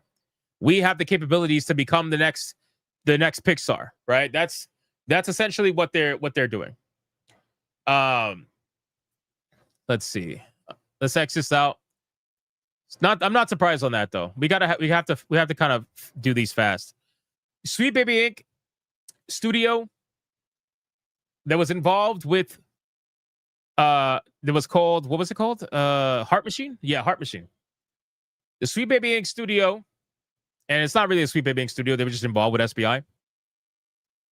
Remember when I talked about Hyper Light Breaker? Hyper Light Breaker was a game that was loved, well, not loved, but it was liked by a lot of people, the first one. The first Hyper Light. But the Hyper Light Breaker sequel, once people found out they were involved with SBI, pretty negative overall. And not only that, to be fair, the people who were fans of the first one didn't like the changes made in the second one, didn't like the gameplay. It wasn't running right. And apparently, they have decided to end all development on Hyper Light Breaker as they're now announcing layoffs. So here we are, okay? This is the first step. This is the first step of what we know is going to be what, guys? What do we know is going to happen? Layoffs first, and then studio closure, right? This is like, or studio absorption, one of the two, if they end up getting bought out by someone else. This is exactly what's going to happen, right? They're starting off with layoffs in the hope that they can save the studio. But the simple truth is that that's not going to happen. I don't think that's going to happen, especially when you start looking at the numbers, right? So if we go to SteamDB, and if we look at, I haven't looked at Hyper Light Breaker in a long time. So let's look at the numbers, okay? I wonder if that guy is here who complained about us looking at numbers for Ghost of Yotei, not realizing we've been talking about numbers like all night for other games. Hyper Light Breaker started off pretty decent. Pretty decent, right? 5,230 all-time concurrent players. But then, after multiple problems, right? Multiple bad reviews. The bad reviews speak for itself. The bad reviews have nothing to do with SBI. The bad reviews have to do with how bad the game was. The game tanked, right? Completely tanked. From January, right, 2025, all the way until February 2025, it went from 5,230 concurrent players to 150. Right? 150. This game lost almost the entirety of its audience in 1 month. And then once people saw that, they were like, yep, no, I'm good. And they've had some minor comebacks here and there every now and then. I'm sure when they were promising an update or something like that. But overall, the game is fucking dead. Nobody's watching it on Twitch. Nobody watched it to begin with anyway. 12,000 people at all time. Estimated anywhere between basically like 100,000 sales. 100 to 120,000 sales. So this is proof that the people who swear that these indie games that they clearly cost money and they get like, you know, what, 1,000 sales, they swear that those studios should have enough money to stay alive. But look at this. This studio has 100,000 sales estimated, and it's still laying people off. Still laying people off. Right? So, again, guys, don't let them gaslight you into thinking that the numbers don't matter, because when you're looking at these numbers, you could tell and paint the story, right? When all the people who are like, I don't understand why there's so many layoffs in the gaming industry, what's happening? You know why they say that? It's because they're being ignorant, willfully. They're being willfully ignorant. They don't want to have the conversation about numbers. And the great thing about numbers and theory crafting is that sometimes you're going to be wrong. And that's okay. That's perfectly fine. But lately, we've been pretty spot on when it comes to the numbers. We've been pretty spot on guessing who's going to start laying off people, guessing who's going to start firing people and closing. It's pretty obvious. Don't be willfully ignorant. Have the conversation about the numbers. There's nothing wrong with that. And, you know, think about it. I wonder if all those people who shilled for this game, because obviously the game is getting backlash for SBI, I wonder, all those people who shilled for it, did they even buy the game? No, probably not. Probably not. They got a free review code, though. Those people who got free review codes, guaranteed they're not even playing it right now. They're not playing Hyper Light Breaker. They're not going to save the studio from laying people off. They're not going to be able to pay payroll. They're not going to be able to help the studio in any meaningful way. But they sure got that review code, though. They sure got that review code, and they felt real good when they got it. You know? What a shame. These studios don't have to be dying like this, right? You ever heard the phrase, we don't have to live like this? Well, these studios don't have to be dying like this. They're choosing to. They're choosing to. It is what it is. Let's X this out. Mind's Eye is imploding. Now, I want to be very clear. I am one of the few people in all of Steam that have the perfect achievement for Mind's Eye. I don't know if that's a flex or if that means I need like mental help or something, but whatever. It's okay. Actually, let me verify that. Let me verify that. What's the numbers? SteamDB, let me see. Mind's Eye. Holy shit. Oh my God. Oh my God. Oh, and this game costs so much money. Oh my God, bro. Oh my God. The cheapest this game has been is $35.99. Yeah, you're gonna have to drop that real quick. You're gonna have to drop that real fast. Real fast. Anyway. So let's look at the achievements out of curiosity, right? So I have the perfect achievement. Damn. The number used to be like 0.8%. They bumped it up to 3.3%. Fuck. All right, that's fine. I'm part of the 3.3% on Steam that has the perfect achievement for Mind's Eye. That's got to mean something. But in any case, let's go back. So I just wanted to check that. So Mind's Eye clearly is having some problems, okay? They've been having problems for a while. They've been having internal problems for a while. And we have a headline here from PC Gamer that kind of explains all of this, but apparently Mind's Eye developers eviscerate the studio bosses who blame the botch launch on saboteurs and says that they'll see them in court. The games industry is not the Wild West anymore. Dude, it is bad. Staff had suffered months of crunch, resulting in some horrific mental and even physical illnesses. Via the game's workers branch of the Independent Workers Union of Great Britain, 93 staff and ex-staff alleged systemic mistreatment, mismanagement, and mishandling of the redundancy process by studio bosses Mike Gerhard and Leslie Benzies. Third-person action game Mind's Eye was Barb's first release, and its reception was so disastrous that the actor for its protagonist thought that he might never work in games again.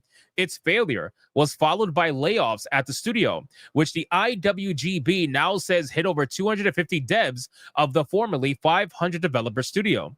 Barb's handling of that process is the key point of contention here. At the same time as publishing the open letter, the IWGB announced that it's filing legal charges against Barb for mishandled redundancies. Ladies and gentlemen, I think this is the epitome of what it means to fuck around and find out. This is the epitome of that. Because, you know, there were so many red flags on the field. Which, by the way, where are all where are all the Mind's Eye shills that were in my comments for I don't even know how many videos when I was talking about Mind's Eye? Where the fuck are they now? Because they haven't said a single thing. I don't even think they're playing the game, to be honest with you. Meanwhile, I'm the one that has the perfect achievement for the game. But anyway, this is truly fuck around and find out, where there were so many red flags on the field between performance, between early reviews for the game. There were so many people that were saying that this is going to be, you know, a problem, and they all got ignored. Every single one of them got ignored, except for people like me, who was like, "Hey, guys, there's problems here, right? Like, there's big issues here.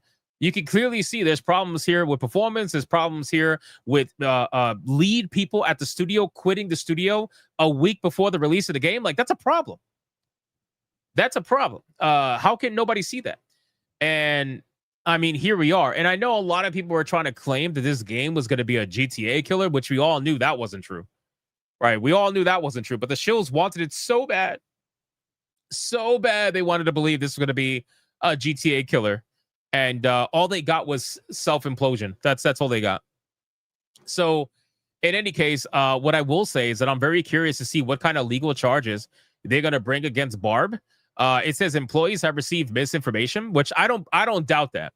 I don't doubt that the studio executives were lying to the developers every single fucking day. I don't doubt that at all. Been handed dismissal notices with the wrong notice periods and been put in the wrong team so that their performances were scored by the wrong people. Reads the letter. These and other errors have potentially resulted in the wrongful dismissal of dozens of staff members.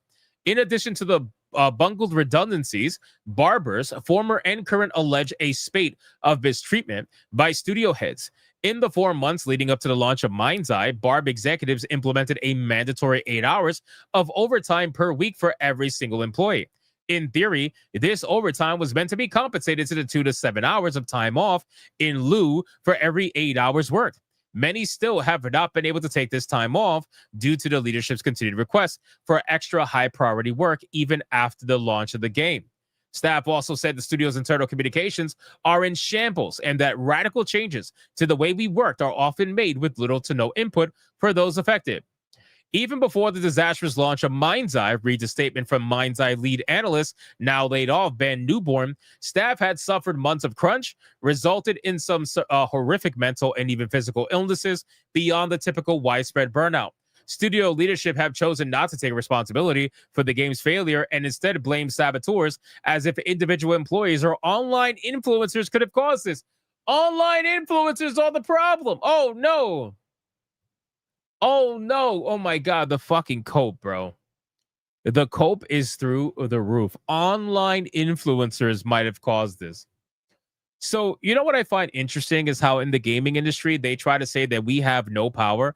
They try to make us seem very small. They try to make us seem as if we are incapable of convincing everybody or anybody about anything. And then when something actually happens, when something bad happens, suddenly we are Voldemort, right? Suddenly we have all the power in the world. Suddenly they don't even want to say our names because they fear that by saying our names is going to unleash some level of power. Like it's just, it's through the fucking roof. The hypocrisy. You don't know which way they're going to go. Either way, it all depends on whether the game is good or not. But like if the game fails, then suddenly we're Zeus. We got all the power in the world, you know? It's crazy shit, man. Just make up your mind. Do we have no power or do we have all the power? Where are we? Where are we at? In addition to the filed legal action, the open letter to Barb leadership demands the following. Oh, this should be good. A public apology for this mistreatment of employees and proper compensation for laid-off employees. The option for remaining employees on redundancy notice to either work their notice period or take payment in lieu of notice. A concerted, meaningful, and documented effort to improve conditions and processes within the company, including the acknowledgement of the IWGB as a trade union. A commitment to the use of official external partners to action any future redundancies and prevent unfair treatment. I never understood why people want to stay at a job that so obviously abuses them. I don't get that. I understand jobs are hard to get right now. I depending on what your industry is, I totally understand that. But you making this letter demanding that they act right is never going to actually happen, right? Because these people, if they didn't act right the first time, they're not going to act right the second time. The moment they give you the option to fuck you over, they're going to fuck you over. So you making this letter and trying to be like, please treat us nicely. You promised to please treat us nicely. Like that's not going to happen. They don't fucking care. They don't care at all. If they didn't care before, they don't care now. So yeah, I never understood these letters. These letters are simply there just to try to make people behave a certain way that you want so that when they don't, you could sue them. That's basically it. So anyway, Mind's Eye is falling apart. Completely and utterly falling apart from the inside out. And it's only a matter of time before this studio closes, man. I'm telling you, I've been saying that since the failure of the game. This studio is going to close unless they magically get some outside investor, which I don't think is going to happen. This studio is going to close. They're trying everything they can not to, but it's going to. It's only a matter of time. Really fast, Wolfenstein. Machine Games have hinted at a brand new game. I'm excited for this, if this is true. They have hinted at a brand new game that's in the works, and everyone has their fingers crossed for the return of Wolfenstein. Now, I love Wolfenstein. Amazing franchise. Such fun games, like just brutal fun. Pure toxic masculinity, right? At least in the beginning, anyway. I'm excited to see if they actually come out with a video game or not. Thank you for the 15 incredible years. And they obviously put question mark, right? They put a nice little question mark here because you don't know what might be coming. It says that's a pretty pronounced open square, and it immediately sparks speculation and replies that a new game is coming, and hope amongst most is that it's a new Wolfenstein game.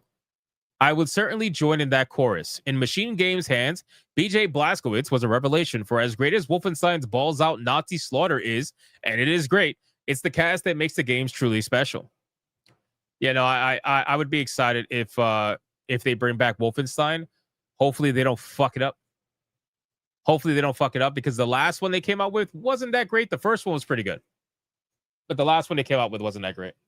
So hopefully they have a return to form. But again, you gotta keep it. You could be excited and still keep something at an arm's length. You know what I mean? So we'll see. Anyway, I just wanted to pass that.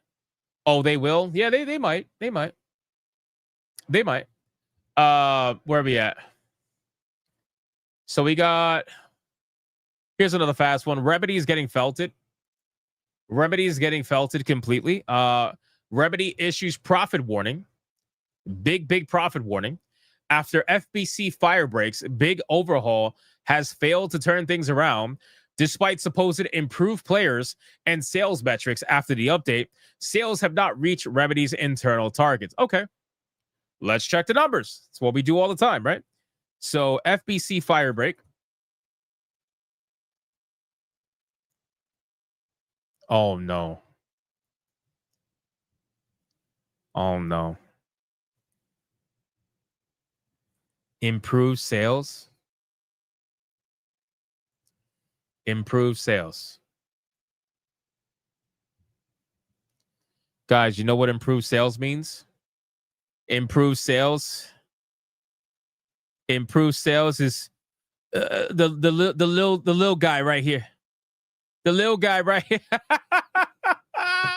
the little fucking guy right here, man. Improve sales. It's like beep. Beep. The little nub right here. The little nub. That's crazy, bro. Improved sales where? Where is the improved sales? Oh my God, dude. I don't mean to laugh, but bro, come on. Like, this is what I mean when we got PR speak happening everywhere. Every inch counts is crazy, Danilo. That's crazy, Danilo. That's crazy. Listen, this is what I mean. This is what I mean by what do you call it? By PR speak. It's like, bro, what do you mean improve sales, man? What do you mean improve sales? Now, obviously, this game's available on consoles. So maybe for them, they've had a little bit more success on consoles. But my God, bro, you can't convince me that it's much more success. You can't. You absolutely can't convince me it is. I just don't believe it. This little blip right here when they made the update. Yeah, no, I do not. I do not believe that, bro. I'm sorry. I just don't. This thing is 100% fucking cooked. This is 100% cooked, bro. Estimated sales 36,000 to 71,000. Oh my God. What are we doing, bro? What are we? You got a 24. You got a 24-hour peak of 89. 89. There is no improved sales here. This game is dead. I'm telling you right now, this game will be shut down. It will be shut down. It's only a matter of time. And I know Remedy likes to do the long haul, because here's what Remedy does. Remedy releases video games after Alan Wake 1. Remedy releases video games and they go for the long haul, right? They always like, they're like, well, we'll make our money eventually. We'll get our money back eventually. It might take 2 years. It might take 3, but we'll get it back. I don't think it's happening with FBC Firebreak. I'm sorry. I think you guys need to pack up your bags and focus on making the sequel to Control. That's what I think needs to happen, because I know you guys announced it, right? They announced sequel to Control. Why don't you focus on that? Forget Firebreak, close it down, put all your resources to Control 2, and just let that rock, because this shit is like, what are you doing? Why are you keeping this game alive, bro? This is what Concord would have looked like if it wasn't canceled, if it wasn't shut down. Like, just let it die. Let it die, Remedy. Unbelievable, bro. Wow. You forgot this game existed, Joel? Yeah, I know. Epic's in charge of Remedy now? Yeah, I know. They got all their... See, Epic likes to do things like Microsoft, where they like to subsidize for as long as humanly possible until they eventually get it back. But I don't think that's happening with this game. I don't think it's happening with this game. All right. We have... Are we caught up? We are caught up. Damn, we are well extended today, and I didn't want to extend because I'm trying to play Battlefield today. Fuck. That's okay. We're going to make it happen. Really quick, one more fast topic, ladies and gentlemen. Battlefield. Battlefield is absolutely killing it. It is unbelievable, as expected. By the way, we all saw this coming. So Battlefield 6, okay, unironically is getting hit with some negative reviews. Still mostly positive, 76%, but unironically getting hit with negative reviews. Now, I understand for EA, there's been a certain problem with EA. Apparently, if you were to play this game on their platform, you are not getting like your pre-order bonuses or like whatever bonuses. You're not getting that. And apparently, they're updating the game and releasing a fix for it, supposedly. So maybe that'll help. But I'm not sure why it's getting negative reviews otherwise. But let's just talk about the numbers for now, and let me research the reviews, and I'll get back to you guys either tomorrow for SNH or Sunday. We'll see. But in any case, the numbers are in, and this is only one day. Obviously, it's Friday. Tomorrow's Saturday, which means the numbers will probably be higher, probably be a lot higher. It depends. But 747,440. Do you guys know how insane those numbers are? Does anybody know how insane those numbers are for a game like this? I'm going to put it in perspective. Okay, I'm going to put it in perspective. Call of Duty, right? Call of Duty at its best. And this is when Warzone released, I believe. Right? If I'm not mistaken, this is when Warzone released. 491,670 was their own time number. All-time number 3 years ago. They have never recovered since, right? Modern Warfare 3 release, they only had 190,000, right? Modern Warfare 3. Season 1, they had 162,000. A free weekend, they had 129,000. Another free weekend, 157,000. Black Ops 6, when it released at 306,460. Okay? Black Ops 6, that's their most recent one, right? When they went free week, 192,000. And now they are currently at 58,957, right? Now, keep in mind, some people are going to cope and say, well, Call of Duty is a console franchise. I'm so tired of hearing that, bro. That does not exist anymore in today's modern world. That only exists for like Nintendo, okay? That exists for Nintendo, and that's it. Everything else, I don't want to hear that shit anymore. PC gaming has overtaken by a large margin, which is the reason why we have so many crazy numbers now on so many games coming out on Steam. It is not the end all be all. It's not even the majority, probably, from a mass amount, but it is definitely, in terms of profit, they are nearly identical. So trying to say that, the majority of players are on console, I don't believe that anymore. But even with all that being said, 58,957, is that monetizable? Yeah, absolutely. Absolutely. Can they still make money? Absolutely. Of course. There are going to be people that want to buy those Nicki Minaj skins. There are going to be people that want to buy the Beavis and Butthead skins, right? There's going to be people that want to do that. And that's fine.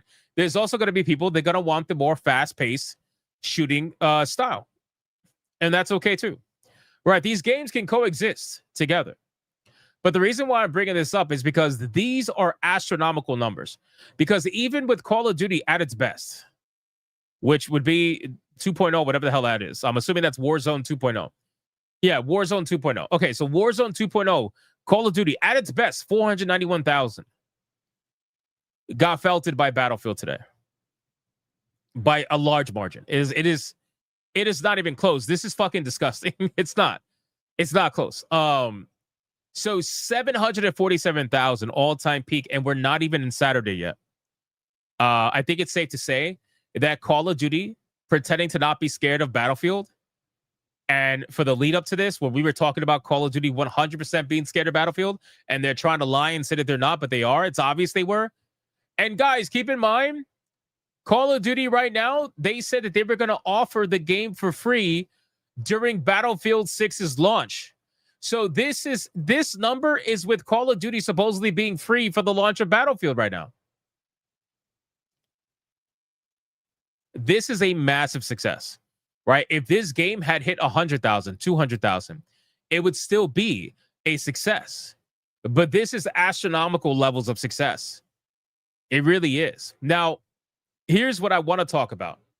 I want to talk about EA and their inability to sometimes hold these games together for the long haul, right? EA loves to hold their sports games together, but there's a different type of player with the sports games, right? With this kind of game, with Battlefield, the ball is now in EA's court. Now, the question is, with EA being purchased and going private, is this going to affect Battlefield's updates in any way? I don't know. I honestly don't know. But what I will say is the ball is in their court. Now with all of these players, they have an ungodly amount of players, a massive player base, just joined Battlefield. It is now up to EA to carry the team through. And if they fuck this up, this will go down in history as one of the biggest fuck-ups by far. By far. If they lose this player base, that's going to be insane. So we'll see what happens, but these numbers are very impressive, and everybody saw this coming from a mile away, right? Although, to be fair, me personally, I thought it was going to stay at about 600,000, similar to the beta. I was wrong. This number is going to go up to 800,000 plus easily. Easily. And then it's also, by the way, it's also in their court to keep the game serious, right? So you could monetize the game, but you could also keep the game serious. It is in EA's court to keep doing that. If EA decides, eventually at some point they want to fuck it up and put in, I don't know, like a non-binary fucking chick in the game and have her, I don't know, have dragon wings or something, like, if they want to do that, then you can kiss your players goodbye. So we'll see what ends up happening with this. But again, with EA, it's a 50-50 thing. Honestly, it's probably more like 80-20 because EA is known for fucking up big time. So we'll see. We'll see what happens. Now, if they put in a City Sweetie skin, no, I'm just kidding. I'm kidding. Stop gooning. Stop gooning, chat. Stop. That was you. That wasn't me. All right. Now it's time to get into the main topics of the evening. We are going to cover the super chats really quick, and then we're going to get into it. Please just give me another 15-20 minutes of your time, guys. We are behind schedule, sadly, right now, but we're gonna catch up. I'm having good fun, man. We got into some good conversations today. I appreciate you guys, man. I really do. Beautiful Zexel, what a 5. How can the haters calculate your super chat since there's a green bar above you of the total value? Well, so that doesn't include memberships. So they try to count the memberships, and they try to figure out what my cut is. Taking YouTube taking their cut, and they try to figure all this shit out. It's so weird. It's so weird. I was like, bro, do you know how much games I play on the daily, or at least I try to play within reason, because time is hard sometimes. I don't got time to be doing this shit, bro. Like, what, bro? Who has time to be doing this? And they're not a mod, bro. If you hate me, just move on. Why are you doing that? It's so weird. It's fucking weird. But hey, that's what they want to do, man. So let them do it. Let them do it. They give me view duration. It is what it is. What am I going to do? Mr. Melancholy would have fine. And then it's also too, okay, so if you know that information, what are you going to do with it? What are you going to do? What are you going to do with that information? You count every dollar. You count every membership. Great. Congratulations. What are you going to do now? What are you going to do? You going to go to sleep thinking about it? What are you gonna do? You gonna post about it on Twitter when everybody already knows easily because it's the website that fucking tracks it? What are you gonna do? What are you gonna do with that information? The fuck? Anyway. Felstep says put out a video showing the grift works that no one is going to watch. Okay. Put out a video. What are you gonna do? Put out a video, bro. That does what does that do? That doesn't do anything. They're gonna mass report what? Mass report, hey, YouTube, stop making money. What are you gonna do? Doesn't make any sense. What are you gonna go to YouTube and be like, YouTube, he's making money. You need to stop. YouTube's gonna laugh you out. They're gonna laugh you out, bro. They're gonna look at your report, they're gonna laugh you out. No, Sonya, I'm not talking about you, silly. Mr. Melancholy for the 5 says, exactly, politics and games done right. BioShock series, politics and games done wrong. Dragon Failguard and Assassin's Creed Shadows, they can't write. Exactly, bro. 100%. 100%. There are games out there that have done political stories that have amazing world building. Truthfully, amazing world building. And you would never feel like you're being preached to or anything like that because you're enjoying your time playing the game and you're engrossed in the world that you're experiencing. And it has politics in it. Its own in-world politics that makes sense, and it's good. I said City Sweeney. Listen, stop making fun of my accent, okay? I appreciate you. That's racist. Thank you. Independent Corey with it too. Everyone needs a decent gaming PC. AMD combo. Yeah, whenever I build my next PC, it's going to be AMD. I think I've said that before, but I'm at the point where I'm fully sold on AMD. The degradation of Intel processors has been proven, unfortunately. And if that continues by the time that I want to build a new PC, then I'm definitely going AMD for the first time ever in my life. I have never owned a PC with an AMD processor. Never. I've always had Intel. You know? So, Marty Tiberius O'Donnell with a 2. Unite against the mobile Bigot Army McDuggins. Shout out, bro. Love you, man. We got Independent Corey with a 2. 5 to 7 years for a decent mid-tier graphic card. There you go. There you go. Nacho says NVIDIA GPU. Yeah, I have NVIDIA GPU. I've always had NVIDIA GPU, Intel processor. That's always been what I've done my entire life. You know? So, and when it comes to PC building, I'm a creature of habit. So I don't really, as long as it still works, I don't really change. But AMD has been killing it lately for the last few years. And if that continues, by the time I'm done with or by the time I'm ready for a new PC, then I'll do it. I'll do AMD. But not graphics though. I would do NVIDIA GPU still. Assuming it doesn't blow up like the 5090. Independent Corey with a 2. You break the chains, Linux, Steam, and Brave. Shout out, bro. Shout out. And Judah Main with a 499. I returned to gaming after a 10-year break with Series S, January of 2022. It was from Costco for $290. We'll never see that price for a current gen ever again. Yeah, it's wild, bro. It's wild how we are in a world where the console prices are going up after years of being out. How is that even remotely acceptable? And you'll have Xbox fanboys, they'll be like, yes, raise the price. That makes us more exclusive. Like, what? You have people out here begging their corporations to raise the prices because that way it makes it more of an exclusive club. Are you fucking kidding me? What kind of psychopath are you? What kind of world do we live in where the console prices are going up after being out for like how long now? 5 years? 4 years? Doesn't make any sense. What are we doing? Tiger King with a 189. Moist critical tax. I despise his hair and beard. Damn, so I guess you don't like Leon's hair. Oh, man. Poor Leon. We got Marty Tiberius with a 2. Tylenol all the way up. Facts. Independent Corey with a 5. This is the best advice to any person going live. This is genuine, real talk. God bless you. Also, Christmas every day. Bigot Army leads the way. Hey, shut up, bro. I appreciate that, man.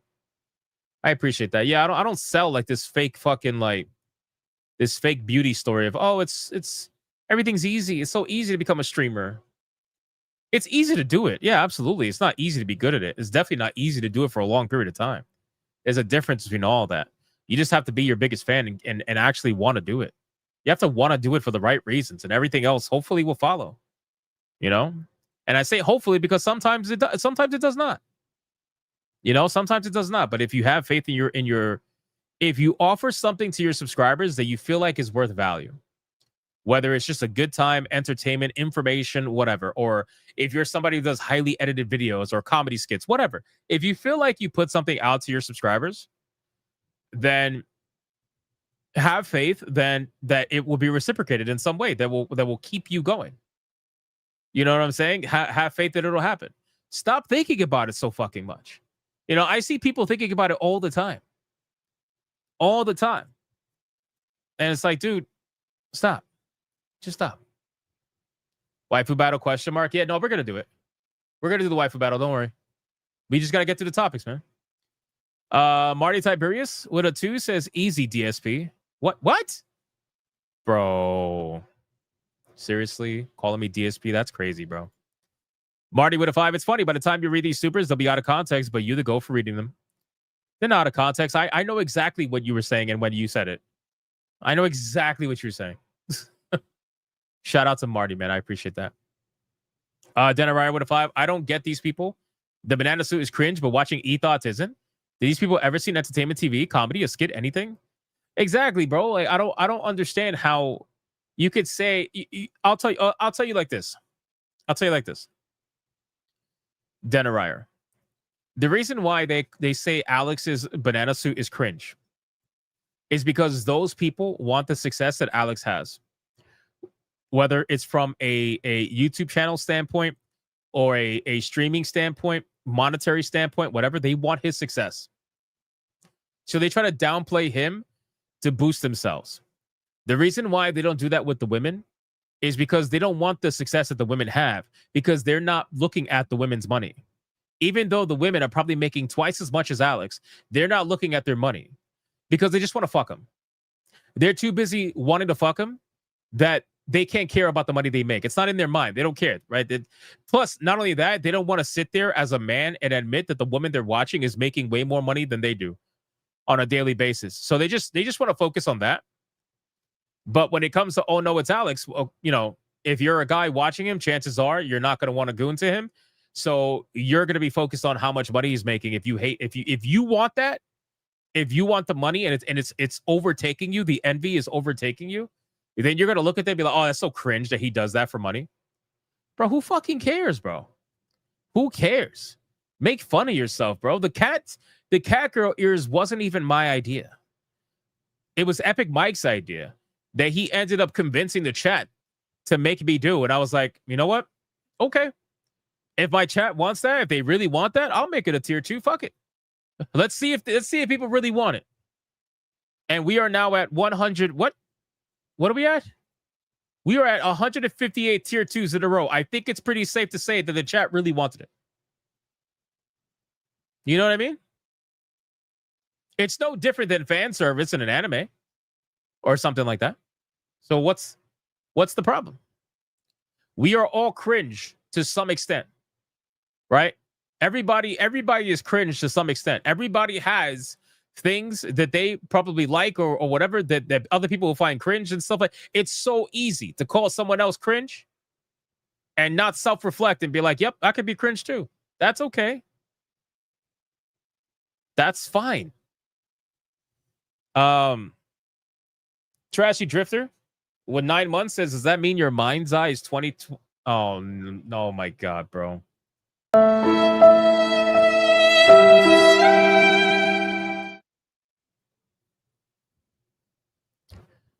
Does that mean your mind's eye is 20? Oh my God. I just read it again because I couldn't believe it. Couldn't believe it. Holy shit. Sonia says, be right back. Don't go crazy. I gotta grab my food. Quick, guys. Go crazy. Go crazy. She can't hear you right now. Go crazy. Go crazy. Coffee and chocolate games for 2 months. Hey, at least they're doing better than Dustborn. Damn, that's sad. But that's also true. Thank you for 2 months, bro. Isaac with a 2. Mind's eye shall henceforth be known as Brown Eye. Nice one. Nice one. And Juna with a 199. Ryzen 5, 5500. 36 gigs, DDR3, SSD 1 terabyte, MSI RTX 3060 though. Nice. That's a nice build. That's a really nice build. That'll go far for a while. Appreciate that, bro. Thank you. Let's check out Rumble really quick, and then we're gonna get into the topics, man. Here we go. Where are we at? Let's scroll down. Anti-Federalist paying with $1. I just wanted to play games, enjoy good stories, and snipe Hitler's balls. But you called me a Nazi. So I looked up the Sniper Elite. You got my attention. I don't care if you want it anymore. Shout out to you, bro. Torinol with $1. If you have to explain the joke, it is not funny. Why do some people need every single joke explained? They're seldom fun people to be around.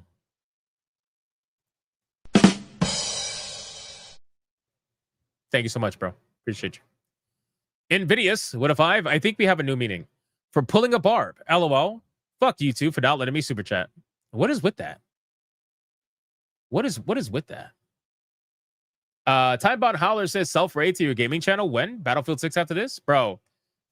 I should pull a Smash JT and self-raid. I absolutely should. But I wasn't going to. Because I'm not going live right away. I have to edit and upload my videos for tomorrow. And right now we're eating into that editing time. But that's okay because I'm hanging out with you guys. So it's fine. All right. We are fully caught up everywhere. Gifted games, and then we're getting into the content. Gifted games and then the content. Here we go. Let's check out what we got here. Let's see. Let me scroll down. So No Hearts Left, the legend himself. Shout out to No Hearts Left, man. Appreciate you. And this is what I mean, man. Tiger King says, wow, you copying Smash now? Hey. It's fucked up, man. This is what I mean by people who are just, they're very kind. And, you know, again, you sit in this chair and you think to yourself, you know, I don't deserve XYZ, whatever. But I mean, at the end of the day, people are really kind, man. And even though the world is filled with shit and people who hate watch you and count every dollar you make and count every game you get gifted, they do that, by the way. They're counting the gifted games too, which is ironic.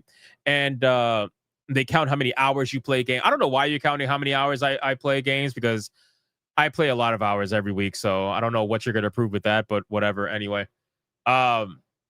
Even in the sea of shit, you have really nice people, and No Hearts Left is definitely one of them, man. Much love to No Hearts Left. He says, do you still have the horse that stick out his tongue that was going to be the animation for McDuggins? You should show the chat the lore. The horse that stick out his tongue that was going to be the animation. What? What the hell? No. Needless to say, I don't. He gifted Tales of Symphonia for the first time on Steam, based on the PlayStation 3 port of the original GameCube game. Fucking epic, bro. Shout out to No Hearts Left. Tales of Symphonia. That's exciting. Thank you, man. I appreciate it. And there's one more.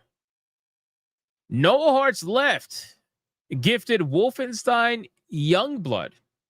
Shout out, man. Holy shit. Wolfenstein Youngblood. Thank you. Thank you so much. I appreciate that, man.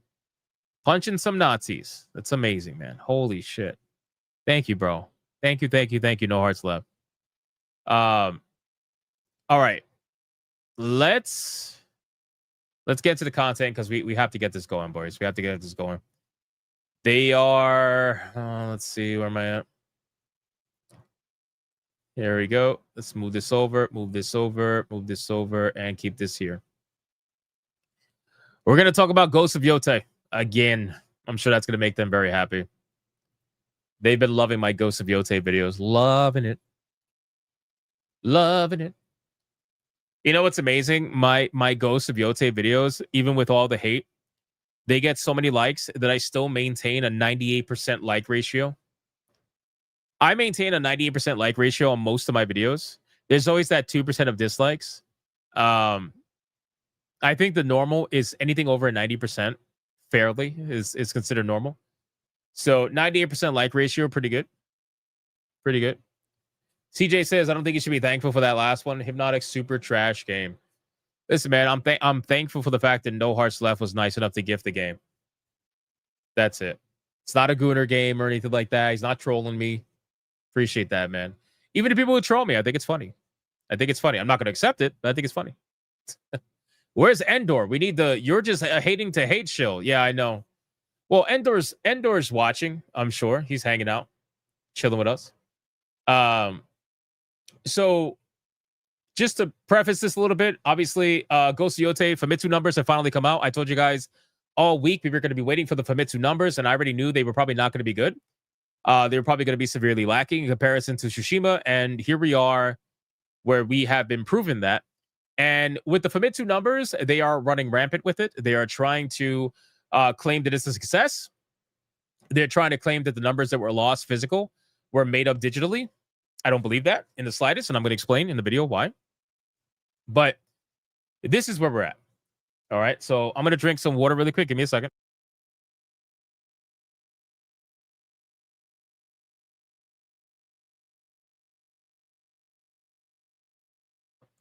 Anubis says, I hurt his feelings. Stop it. Stop it. Anubis doesn't have feelings. I'm just kidding. Shout out to Anubis. All right, let's get into this, boys.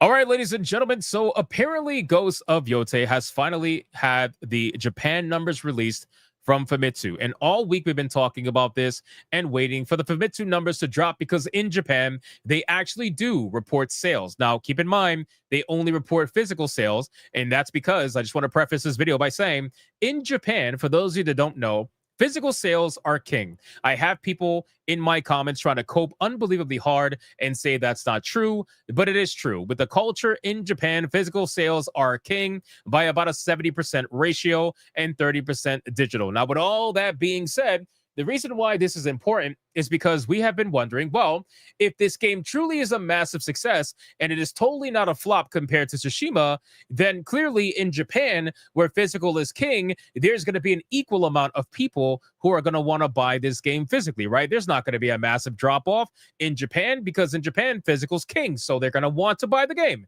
right? Especially since Ghost of Tsushima was a brand new IP that nobody knew anything about, whereas Ghost of Yotei is a sequel to a beloved IP that had many years of a following behind it. So surely this must be a massive win for this franchise. Except, unfortunately, it's not. Even though the journalists are out here trying to say Ghost of Yotei follows in Tsushima's footsteps, dominating the Japanese charts on PS5, right? They clearly are trying to make these headlines seem as if you should be very proud and happy about the way Ghost of Yotei is performing. And they'll try to cope and gaslight you and tell you, well, physical sales are down across the board, right? Everybody is losing on physical sales, but they're making it up in digital. There's about equal number of digital, if not more, when it comes to these games. But that's not how it works in Japan. But in any case, and if you keep in mind, that argument only works if you're trying to say that digital only existed with Yotei, right? Digital sales also existed with Ghost of Tsushima. Do we understand this? So even though when Ghost of Tsushima came out, by the way, it came out during the coup, so it was very difficult to land physical copies, but that's neither here nor there. Ghost of Tsushima came out, there were still digital sales that you could have. So whatever the number is physically, if you want to use that argument, you could just use that argument with Tsushima too. And then you'll say, well, you know, it rose over the last couple of years. Yeah, that's fine. But when you add whatever percentage you want to add of digital sales on top of the physical sales in Japan, it's still a much bigger number than what Yotei's at. So in any case, now we are here, right? After all that context, we are here. These are the Famitsu numbers officially for the week of release with Yotei. And what do we have? Well, let's talk about it. On PS5, Ghost of Yotei in Japan sold 120,196. Now, they're telling you in the articles, they're saying that, oh, yeah, Ghost of Yotei is dominating all these games. Ghost of Yotei is absolutely destroying all of these games. What, remasters? Super Mario Galaxy and Super Mario Galaxy 2, Final Fantasy Tactics, the Ivalice Chronicles. Oh, congratulations. Oh, it dominated Mario Kart. That's number 4 that released 4 months ago. Oh, wow. It dominated a game that released 4 months ago. That's fantastic. How do you feel about yourself? Oh, it dominated Digimon Story Time Stranger. I would hope so, considering Tsushima dominated Digimon games in the past. So what are we even comparing to? Do you guys understand what the lineup is with Yotei versus Tsushima when it came out? Let me remind you, if we check out Tsushima way back when, you would understand that Tsushima had to go up against the following games during its release. You guys ready for this? Check this out. This game had to go up against Death Stranding #1, a massive game in Japan. Massive, 185,000, right? Gran Turismo Sport, 139,000. Marvel Spider-Man, 132,520. And Days Gone, 114,319. Ghosts of Antifa barely passed what Days Gone did in Japan. It goes to show how much this franchise has fallen off in Japan. It is, in my opinion, that this game is getting felted by Japan, and they obviously don't want to admit this. They want to make it seem as if Ghosts of Antifa is a massive success. It's a massive win, but the numbers don't lie. Ghosts of Antifa sold 100,000 copies less than Ghosts of Tsushima. Now, here's the thing. They're going to tell you, well, there's been a shift, right? The shift to digital gaming, why physical sales are declining. We all know that physical sales are on the decline for the majority of the world. That is not how it is in Japan. In Japan, it is going much slower than anywhere else in the world, especially in the US. You cannot compare the buying standards or the buying habits of people in the US compared to people in Japan. In Japan, physical is still king. It doesn't matter. It is even more king if you're a Nintendo player, but it is king regardless. 70% on average physical sales versus 30% on digital sales. And also keep in mind, guys, when people say the shift to digital gaming, you guys, I don't know if people understand that when they count digital sales, that is highly, highly padded by the amount of DLC that is digital only. Because keep in mind, guys, you can't go out there and buy a DLC physically. That's almost non-existent. Right? You can't go out there and buy a DLC physically. So all DLC is counted as digital sales, and that bolsters a digital sales number to make physical look like it's almost nothing, right? Now, that's not to say that digital sales is not obviously the king in somewhere like United States, but the truth is that this is different habits and is heavily padded numbers by certain things that are available digital only. Now, with all that being said, you have this article here that tries to cope for Ghosts of Yotei. If you scroll down, you're going to see this that says, according to the latest Famitsu software charts, as reported by Gamatsu, the PS5 exclusive shot straight to the top, shifting 120,196 copies.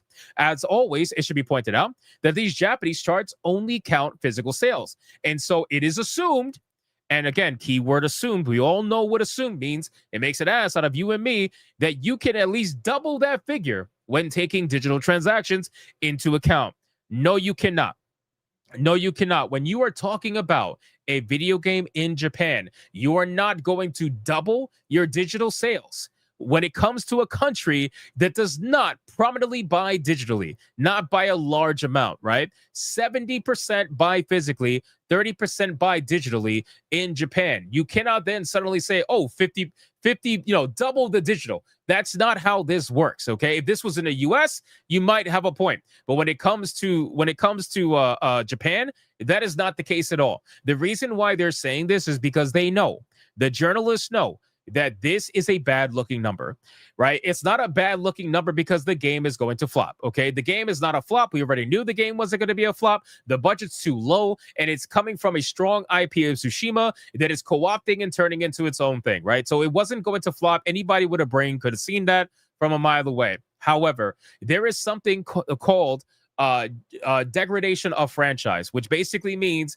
that this particular game, sure, is not going to be a flop, but it is degrading the franchise. In comparison to the first game, the sales are down. There is no doubt about that. You can try to cope. You can try to seethe about it all you want. You can try to manipulate the numbers and make it seem better than it actually is. Do whatever you want to do. But all across the board, on the UK and in Japan, but more so in Japan because that's where it actually counts for physical, these numbers are down by about 50% on average. So that means this franchise is down all across the board. And you could say, digital made it up, digital made it up. They still haven't said a single thing. Sucker Punch is quiet. Sony's quiet. PlayStation's quiet. Nobody has said a thing, okay? We are going to go on almost 2 weeks of this game being out, and nobody's going to say a thing. I would almost bet that we're going to go another 2 weeks without them saying a thing, and it's because they know that the numbers do not look as good as they were probably hoping for. They were hoping that people were going to buy this game no matter the drama. They were hoping that people were going to buy this game no matter the situation around Erika Ishii, whatever fucking excuse you want. But at the end of the day, man, the degradation of the franchise is slowly happening. If you want proof of what degradation of franchise looks like, I'm going to point to Dragon Age. Everybody knows Dragon Age was a super popular franchise. When it first came out, it started off as a little bit of a niche, and then slowly but surely started to gain a lot of fans, and then eventually the franchise blew up, and then by the time Inquisition came out, it was insane. It was like over 11 million copies, 12 million copies, whatever the case may be. But unfortunately, with Dragon Age: The Veilguard, it flopped so bad that degradation of franchise didn't even get an opportunity to kick in. And not only that, had Dragon Age: The Veilguard been their only flop, we would probably have gotten another Dragon Age to see what the degradation of the franchise would have been at that point. But the problem with BioWare is that they released Anthem. They released Andromeda.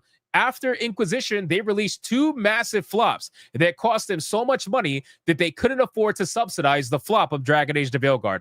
Otherwise, they would have. If Dragon Age: The Veilguard was the game that came out after Inquisition, they would have been able to subsidize it. But because they flopped two games, they can't subsidize it. However, with Sucker Punch, this has not happened. Sucker Punch does not have two other games that flopped in between the release of both Ghost games. It's only Ghost games. So Ghost of Antifa has the money to be subsidized from Tsushima. So even though it's selling less and it's making money, it's making way less money than what Tsushima did. Slowly but surely, if they continue down this path, you are going to have a big degradation of the franchise that is going to eventually lead to potentially either the franchise is completely dying or them having to turn face and try to go back to what made the franchise loved in the first place. So again, guys, nobody ever questioned whether or not this game was going to make money. The simple truth is we were all saying, myself included, this game was not going to do anywhere near what Tsushima did. And they're going to try to combine all the numbers they possibly can to try to make it seem like it did. But all the numbers are pointing to the fact that it's not. And the truth is we haven't heard from any official source. This is all theory crafting. This is what we do every day with every game. So for the people crying like, oh, you keep talking about Tsushima numbers and Yotei numbers, I talk about all game numbers, okay? You go to my streams, I talk about literally all game numbers. I just talked about on my other stream about 5 different game numbers. So you guys are focusing on the one game that matters the most to you, and that's your call. You can do whatever you want to do. But for me, I talk about all numbers. And if numbers scare you, I don't really know what to tell you. People talk about numbers in sports all the time, and nobody yells at the sportscasters, stop talking about the numbers. All you're doing is crying about the numbers. That doesn't happen. It's only in the gaming industry when people want to pick sides and have like console wars or whatever fucking bullshit. That only happens here. We all talk numbers. That's what we do. That's what gamers do. If you don't want to talk numbers, go play your game. If your game was really as fun as you say it is, you wouldn't be worrying about what other people were saying. You wouldn't be caring and going into people's streams and complaining about people talking numbers about the game you supposedly love to play because you would be playing it, right? I feel like that's obvious at this point. But in any case, guys, this is where the numbers are at. I just wanted to share this bit of information. According to this week of Famitsu sales, 120,196 physical sales for Ghost of Antifa is where we stand. I'll check next week's numbers to see if there's a big drop or if this game is truly like for it to be helpful for this game, the numbers should be consistent, right? Or as consistent as humanly possible. I'm sure they're going to hope that the number stays fairly consistent and they score over another 100,000 copies. That would be good for the game. But we'll see what ends up happening next week when we follow up with these numbers, as we always do with every game. So thank you guys so much for watching this video. I hope you did enjoy it. If you did, consider hitting that like and subscribe button, and I'll see you guys on the next one. They're not going to like that video. They're going to fucking hate that video. Isaac Woodify, it says, random thing. I keep hoping Square Enix remasters Radiatia stories, even though I know they're never going to do it. Yeah, no, I highly doubt it. Highly doubt it. Thank you, Isaac, for the 5, bro. I appreciate you. Yeah, they're not going to like that video. They're going to fucking hate that video. And that's okay. Expect to see a lot of dislikes. But as we said, 98% likes, though. 98% likes. Sometimes 97.8, but that's okay. We dip 0.2% sometimes. Let's talk. Where is it at? Where the fuck is it at? Uh-oh. Where did it go? No. Where did it go? Where did it go? Where did it go? Where did it go? I wanted to talk about the Halo shit. Hold on. Halo. Here we go. I got it. All right, let's talk about this. Let's talk about this, and we're getting into the waifu battle, boys. This is a really cryptic message, by the way, from the Halo director. So this is going to be a very, very interesting video. I'm curious what's going to come of this because, again, as you're about to find out, if anybody has talked about this and whatever, that's fine. But I haven't talked about it yet. And if you haven't heard about it, his message that he left on social media, pretty fucking cryptic. So Nito Luck says, my girl loves it when I dip 2.5%. That's crazy. That's crazy. All right, ladies and gentlemen. So if you guys are unaware, the Halo art director has officially left the company after 17 years. And he has left a message on his social media that is extremely cryptic. It's very, very weird, to be honest with you. And I wanted to go over it with you today. Before I do that, I just want to give a little bit of context. So obviously 343 Industries became Halo Studios, and they were clearly run by what it seemed to be a DEI-focused kind of studio, and still is till this day. Now, obviously, the woman who was in charge of Halo Studios had left the company, and I believe now she works for Riot Games. So congratulations to Riot Games. This particular situation now shows us that there is something bad going on at Halo Studios. There is either bad management, there's a lot of drama, internal turmoil. I really don't know what to call it, but the message that the art director has left for us to read is truly cryptic and truly insane, and I want to go over it. So let's scroll down and let's see what we got here. This article is from the VGC, and it says that Glenn Israel joined Bungie when it was still working on Halo in 2008, and then moved to 343 Industries in 2010 to continue working on the series.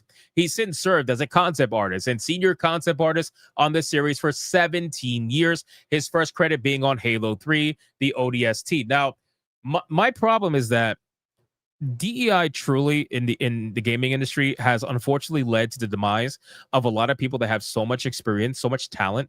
Again, I don't know this guy personally, but so much experience, 17 years, almost 20 years of talent. And it's sad because in the gaming industry, over those 17 to 20 years, there are plenty of women that have worked in the industry that were successful. I'm looking at Laura Fryer, for example. Laura Fryer was heavily successful. She ran multiple studios. I mean, again, like DEI was in the way that it is now was never needed in the gaming industry because it was always a diverse place. They try to convince you there was only a bunch of white guys running around the gaming industry, but that's not true. If you look at some of the older videos, like Laura Fryer, she posts a lot of older videos from her studios back in the day, 15, 20 years ago, and you're going to see all kinds of people running around these studios, Black people, Asian people, Spanish people, women, men. You're going to see all kinds of people. Even at the leadership table, you see all kinds of people sitting there and discussing the video game that they're making. So DEI of today never really needed to exist because it was always a diverse industry, but they're trying to convince you that it wasn't, and they're trying, after convincing you that, to provide you the solution through DEI consultancy and to sell you a product. It really is kind of fucked up at the end of the day. But anyway, let's go over this and talk about the message. So he wrote this on his LinkedIn page. Israel announced that he was leaving the developer, now known as Halo Studios, stating that he would shed more light on the situation in the future. If you look, it says, as of today, and after 17 long years, I am officially no longer contributing to the Halo universe, Israel message reads. There is little more that I can say for the moment, though I intend to share this particular story in its entirety when it is absolutely safe to do so next year. Like, what the fuck does that mean? Absolutely safe to do so. That tells me that he's probably under an NDA that will expire at the beginning of next year or sometime next year. His NDA will expire. I don't really know how that works, to be honest with you. Can NDAs even expire? I really don't know. There must be some sort of something in a contract, something preventing him from speaking, or perhaps there's a lawsuit. Perhaps there's some sort of legal action that's being taken within the studio. I don't know, but there's something going on that's preventing him from speaking up until sometime next year. But in the meantime, he says, I have a message for anyone and everyone who needs to hear it. He says, I know that the state of our industry seems dire, but never forget that you are free to choose. No illusion of security, nor promise of wealth or fame or power is worth trading away your health, your dignity, your ethics, or values, and no one can force you to. Stay strong, take evidence when necessary, and find where you belong, right? Israel didn't give any further details on what happened to cause his departure, but his message suggests that he will be free to do so sometime in 2026. So I gotta imagine that there's something in his contract, some sort of NDA that's preventing him from speaking. But the moment that NDA expires, he's going to talk about this entire situation, whatever that may be. And I have to remain very curious, because the Halo Studios is obviously not like what you would consider to be a chud studio, right? All these haters would never consider Halo Studios to be a chud studio. They are obviously a heavily progressive studio. If you look at some of the photos of the employees that they have, or employee photos they've taken, it's majority women. There's like a lot of women that work there. A lot of blue-haired women work there, pink-haired, like all kinds of shit. All kinds of stuff you would normally find in a very progressive environment. I don't think this has to do with bad politics necessarily, unless maybe he's a right-wing person. But again, I don't know, so I don't want to speak for him. But I got to imagine there's something going on here. When he's talking about health, dignity, ethics, or values, what does that have to do with Halo? I have no idea. Clearly, leadership is something's going on over there. I don't know what, but it's not good. Halo Studios recently announced it'll be hosting a panel on October 24th during the Halo World Championship. Well, we'll take a look at the future of the FPS series. Halo's director of competitive engagement, Tahir, described the discussion as a deep dive panel planned for the community stage that you won't want to miss. I don't know if anybody, to be honest with you, I don't know if anybody that is out here that is obsessed with Halo, I suppose, or like Halo has completely lost its luster for a lot of people. It's nowhere near as big as it used to be back in the day. I gotta imagine that this franchise, for it to come back, it needs to innovate, and it just doesn't want to really innovate. Not in a way that's going to really benefit the franchise. I would be very curious to see what they try to do with it. But realistically, most people are kind of checked out. It's kind of been taken over by Call of Duty and now Battlefield, as we discussed the other day, because Battlefield's at over 700,000 concurrent players on Steam and rising. But at last year's Halo World Championship, the developer formerly known as 343 Industries announced that it's rebranding and that it was working on multiple Halo games developed within Unreal Engine 5. The last mainline game in the series, Halo Infinite, was released in 2021, where the game was originally planned to launch alongside Microsoft's Xbox Series X and was even featured on much of the launch marketing for the console, but it was ultimately delayed. While the game was met with a warm critical response for its innovative take on the single-player Halo formula, the multiplayer portion of the game failed to retain a large player base. So again, guys, at this point, this is a wait-and-see moment. This is something where we can't, like, it's just all speculation, right? And again, I don't want to speak for him or anybody involved, but this must be pretty bad if he wants to talk about it but can't. And he's going to basically blow the lid on all of it sometime next year once the contract NDA has expired. So we'll wait and see. We'll follow up on this story and see what's going on. But as of right now, I'm going to say what I've always been saying about Halo Studios ever since the rebrand and all the leadership that they announced to be working for it. I truly believe that this studio is absolutely cooked, and it will continue to be subsidized by Microsoft, just like BioWare was being subsidized by EA. At this point, Halo Studios means more as a name and as a brand to Microsoft and Xbox than it does money. Like, money doesn't really mean much with this franchise as long as they can continue to say they are the ones that have Halo under their belt. It has a long legacy, it has a history to it, and they'll keep trying to renovate it, they'll keep trying to bring it back, and eventually hoping to strike gold, but I really don't think it's going to happen. So you guys let me know in the comments down below, what do you think about this situation? What do you think he's referencing in this particular message? Do you think it's something bad? Do you think we're overblowing it? What do you think is happening here? Let me know in the comments down below. Thank you guys so much for watching this video, and if you enjoyed, consider hitting that like button and that subscribe, and I will see you guys on the next one. Next, it says, I mean, imagine working at your job where the higher-ups hate you, and even though you're raising the alarm on a problem. Yeah, I mean, that's probably similar to what's going on here. I gotta imagine. All right, boys. Ears are on. We got, let's see, let me check Rumble really quick. I don't think anything came out on Rumble. Nope. NVIDIA's was the last one. All right, boys, listen, we are fully caught up. Thank you guys for the amazing stream. Love you and appreciate every single one of you. If you're not going to be watching the Waifu Battle, then I thank you guys for hanging out with us while you did.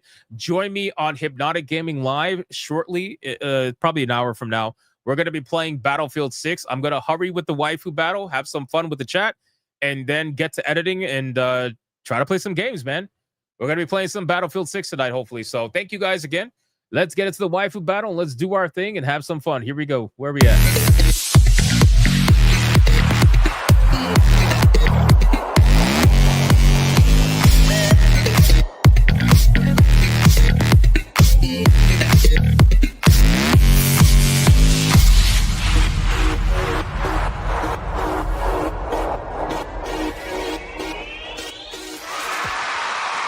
boys. The waifu battle is here. Now, if you guys have missed the last couple of waifu battles, people keep falling for the trap, ladies and gentlemen. Andrew Woman is still the waifu battle champion because people keep getting felted, they get comfortable, and the chair shots knock them the fuck out.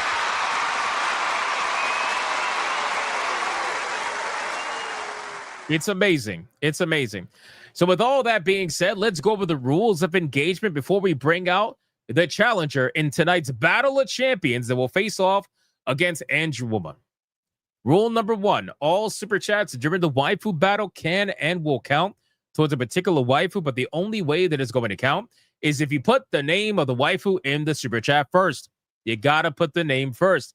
If you do not put the name of the waifu in the super chat first, then it will not count. It does not matter how big they are.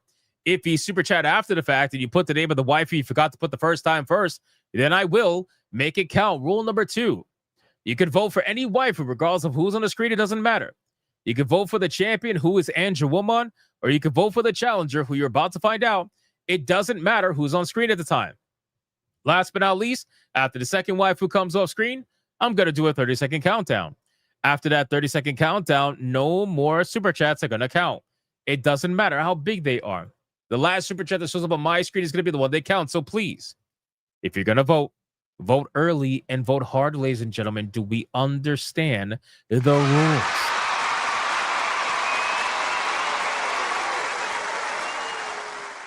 Let's be real. We don't understand a fucking thing. Let's be real. I'm just being real. Just being real. All right, boys. Today's waifu battle.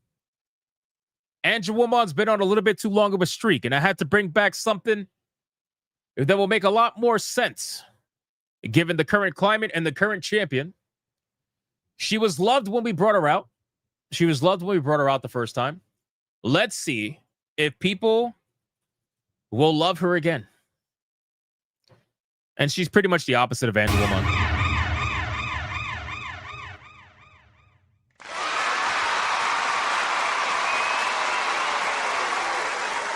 All right, boys. The challenger that's going to go up against Andrew Woman is going to be none other than the one and the only majestic, glorious, beautiful Albedo from Overlord. Sorry, not Overworld. Goddamn. Overlord. Ladies and gentlemen, let's start the clock and let's see who is going to win. Deadeye's Lock with a 2 says Andrew Woman already. Already. He's not even waiting. He's not even waiting, man. Holy shit. Jesus Christ, man. Not even waiting. Hold on. Let me put the names on the bottom. Here we go. Andrew Woman versus Albedo. Let's find out who is going to win. Deadeye's Lock with another 2 for Albedo. There you go. There you go. Shout out. Even. Oh, no. Final Twin with a 10 on his birthday. Says Andrew Woman. Let's go, baby. Let's go. The Dark Angels are trying to take down Andrew Woman. The first one failed. Let's see if this one can do it. Lilithmon failed yesterday. I told you, no more Digimon. We're trying to change it up here. Old Man Cad says, who is Albedo? That's crazy, bro. Go look it up. She even has horns for gripping. Exactly. Think about it. Think about the possibilities. Tor with a 2 says Albedo from Overworld. Fucking guy. I misspoke, goddammit. I misspoke. Mr. Melancholy with a 2 says Albedo majorly bricked. Shapely and crazy. Bro says have fun. I'm out today. Peace out, bro. Sid. Much love to you, man. Have a good night. Shadow Walker with a $20 banger says Albedo. There you go. Legendary. Putting Albedo in the lead. But don't get comfortable because Andrew Woman has won like how many times now? Because of fucking chair shots and shit. Think about it. Gotta be very careful with these guys, man. They're out here swinging hard. In the meantime, I'm gonna make the thumbnail for my Battlefield fucking shit. Toxin with the 199 says Albedo. I'll beat off. Hey, come on. Come on. Come on, man. Fucking guy. Shout out to Toxin for the 199. Thank you so much, bro. I appreciate you. What a legend. Ooh, does that mean I get to bring back my Griffcast After Dark thumbnail? That's gonna be fun. That's gonna be fun.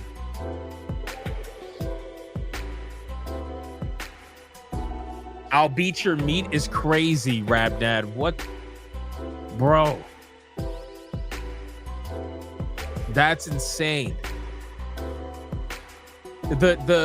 Oh my god, he said I'll beat your meat. She's from the manga Overlord.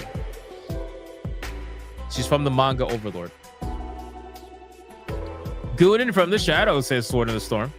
P Drake with a 222 says Albedo. Let's go, baby. Let's go. Make it happen. Make it happen. Let's fucking go. Let's make it happen. Although now it's about to be time for the champion to come out, and that's when things get rowdy.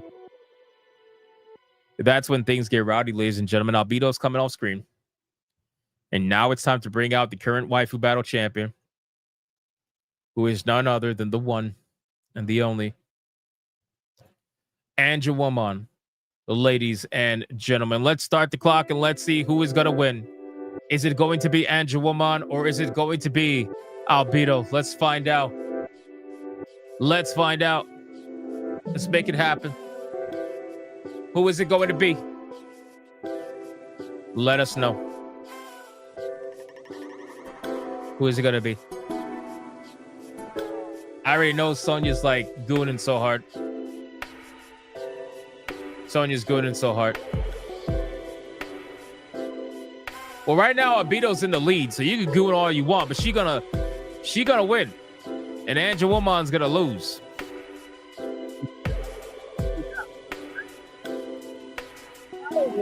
At the legendary $50 banger says Albedo, those light novel animations are crazy. Let's fucking go, bro. The fight is on. The fight is on. Shout out to Shadow Walker, man. Legend. Independent Corey with a 2. Anjawomon. Wow. That's a Valkyrie like Sonya. Is Sonya a Valkyrie? Let me find out. Shout out, man. Holy shit. Let's go. Albedo got a huge lead right now.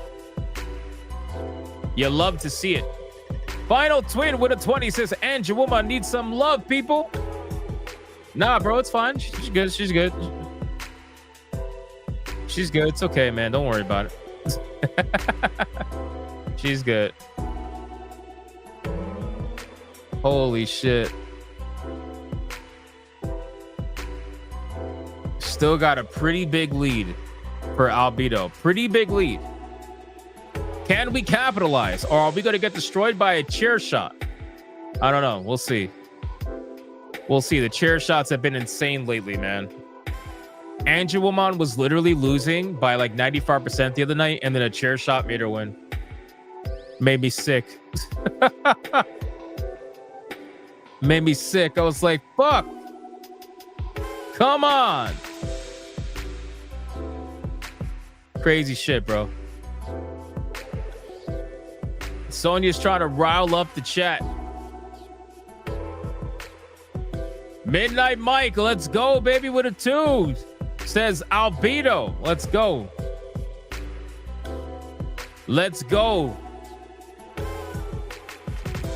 Tonight's the night, boys. Anjawomon is going down. Oh, Torino with a 20 over on Rumble. Says Albedo. That's it, baby. Anjawomon is going down. Dark Obsidian with a 499 says Big Duggins. Oh my god.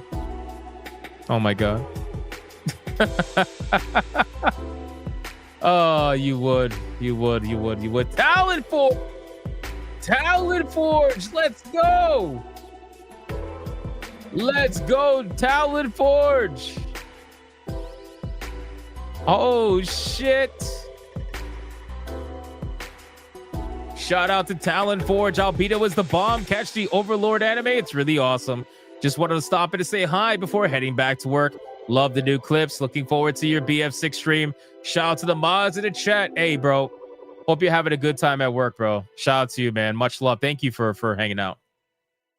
And then Final Twin with a 50 responds with Andrew Woman. Holy shit. The fight is on, boys.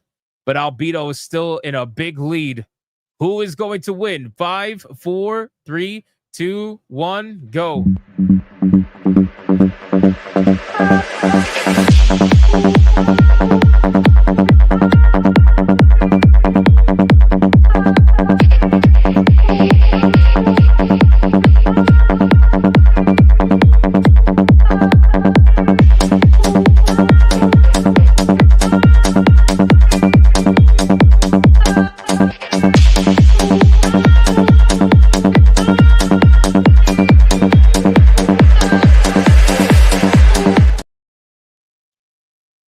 And that is it, ladies and gentlemen. The last super chat.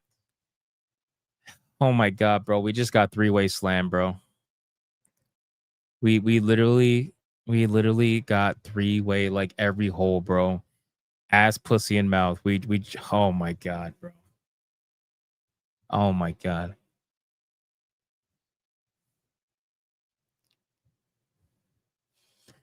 Marty Tiberius O'Donnell with a $100 Red Boy Hyperbanger. Says Andrew Woman. That's the first hole. Final Twin with a $100 Red Boy Hyperbanger. Says Andrew Woman. That's the second hole. What's the third? Brosif on Rumble, who said he was bowing out for a $100 Red Boy Hyperbanger, says Andrew Woman for the win. You thought I would stay out of these? Holy shit.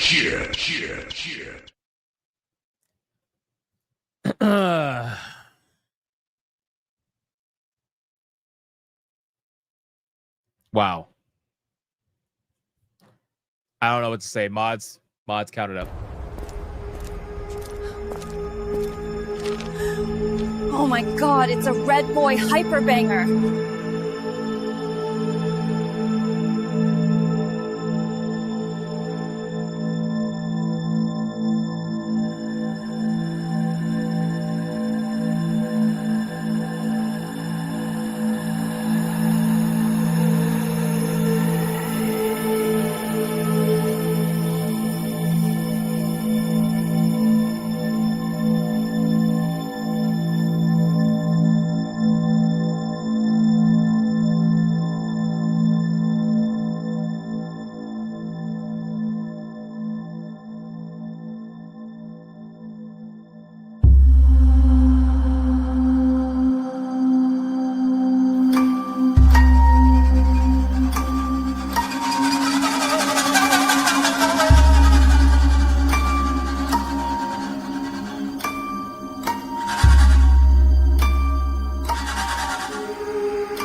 Count it up. Count it up. My God, bro. We literally got our asses destroyed. Destroyed. Every single time. We get so close. We get so close. Independent Corey with it too. I'm ready to join the Matrix. I want this program. Why am I not surprised? Why am I not surprised? Look at this. The numbers are in. Well, first, Gray the Merchant for $1 says, throws Albedo to the ocean with sharks. Pit with Broseph, making sure the sharks get every piece of her. Well, you did tell me to put her in the ocean. Bro.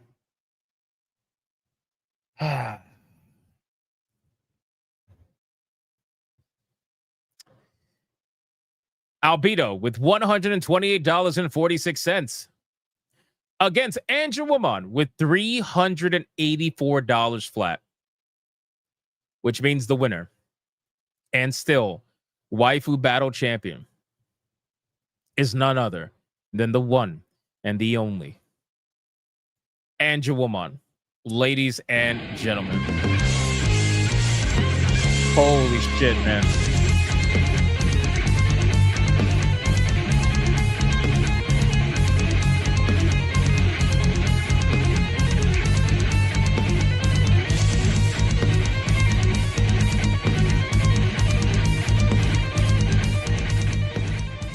Let's do it one more time, ladies and gentlemen. One more time. We got to stop this woman.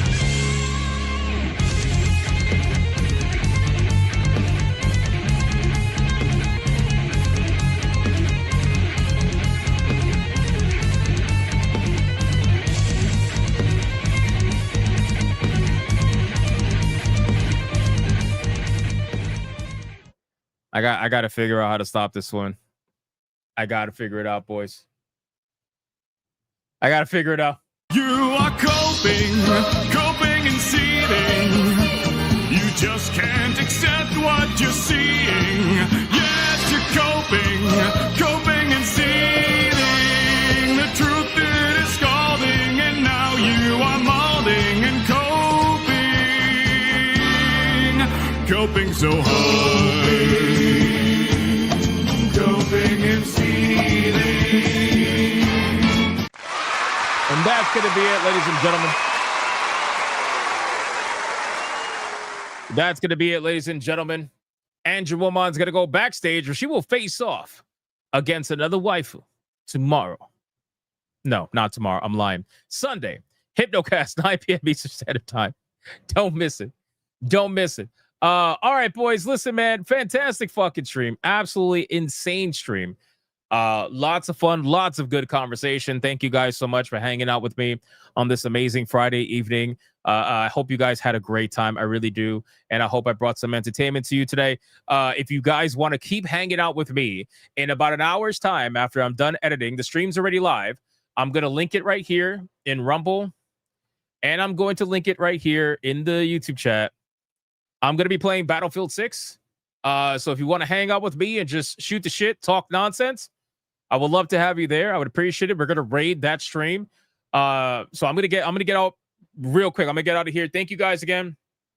I hate to fucking to run out of here, but I gotta get right to editing quickly. Thank you guys so much for liking the stream, commenting, spamming the chats, super chatting, gifting memberships, everything. I appreciate it. And shout out to the Hypno mods for doing what they do every single day. I appreciate you as well. But I'm out. I'm done. I'm gone. And I will see you guys later tonight. If not, join me tomorrow. Hey, really quick, join me tomorrow, 8 p.m. Eastern on Saturday Night Hypnosis. Metatron will be joining us, hopefully, if he's still coming. I got to check. I got to verify with him. Metatron should be joining us tomorrow. So come hang out with us, man. It's going to be a great panel. And I'll see you guys then. Until then, go be bigots and go be gooners. Bye.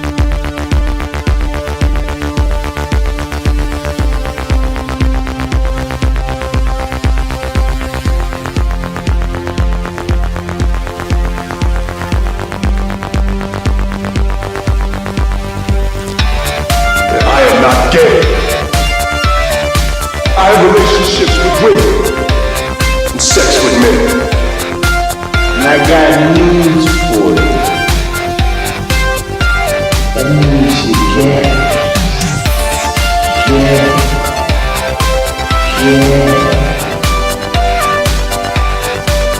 Poor kids are just as bright and just as talented as white kids. The dog, or her cat, was named Vagina. Vagina.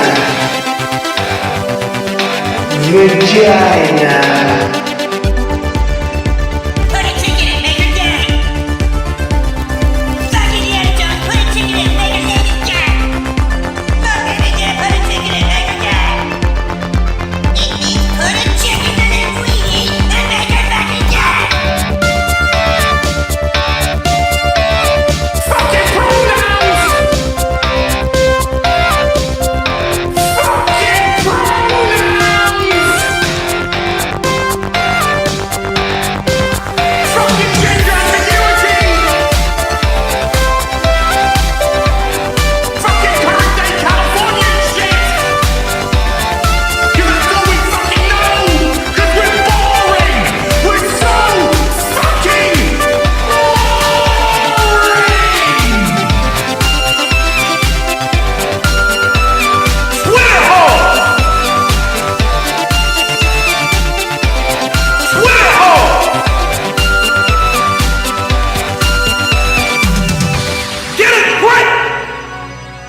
bring life. I bring life.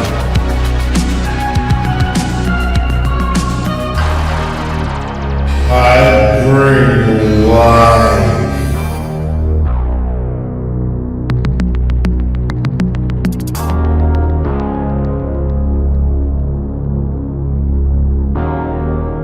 I bring life.